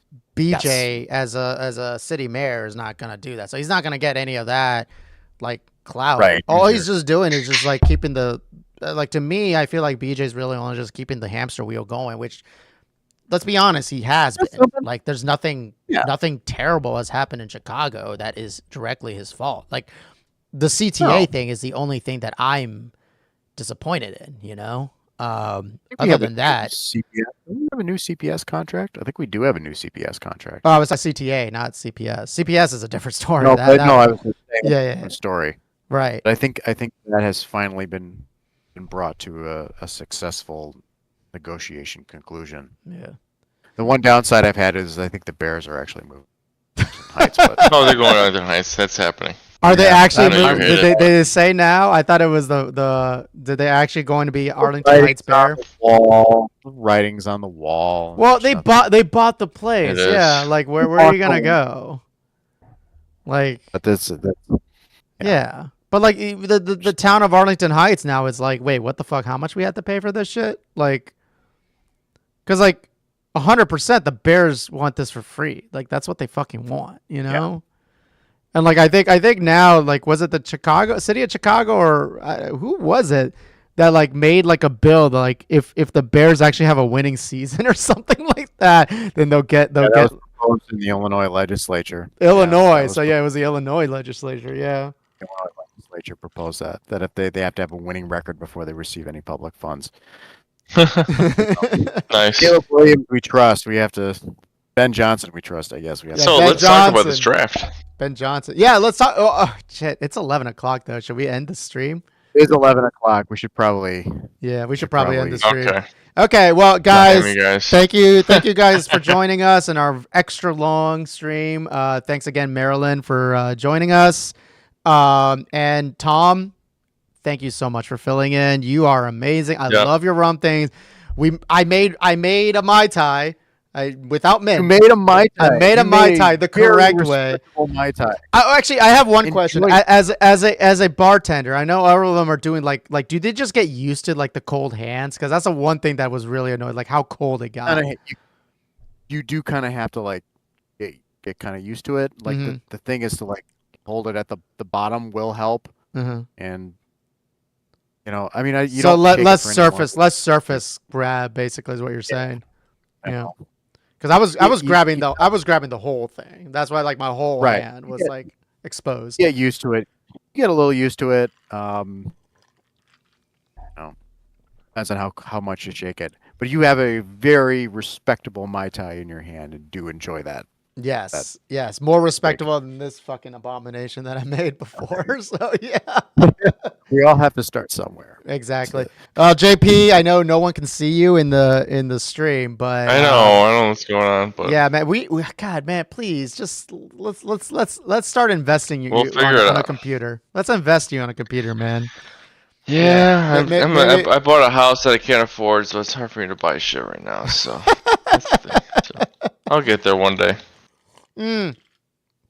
If anything happens, I could probably lend you like my arcade machine that like, it's good enough for our streaming. Anyway, regardless. All right, guys, topical drinks. You know what? I'm going to close out. Again, thank you, Marilyn, for joining us. Thank you, Tom, for subbing for us. Thank you for the drinks. As always, guys, I know everything is shitty in the world at this very moment, unless you live in Canada. Good job, Canada. You did it. But for us Americans, hold hope, continue fighting the good fight, take care of everybody around you, focus on yourself, focus on what you're going to do. We got 100 days that just happened. We're going to have even worse things. Take care of your neighborhood and take care of your neighborhoods. Actually, most of all, pay attention. Pay attention to your neighborhoods. Pay attention to what's going on. Pay attention to what is going to affect you as well. That's going to be very important because then that will make you understand what you should do, what should be done, and what you should be telling other people around you about. But other than that, we'll make it through. And if nothing else, learn Mandarin. In that end, guys, cheers. Topical drinks. We are out. Cheers.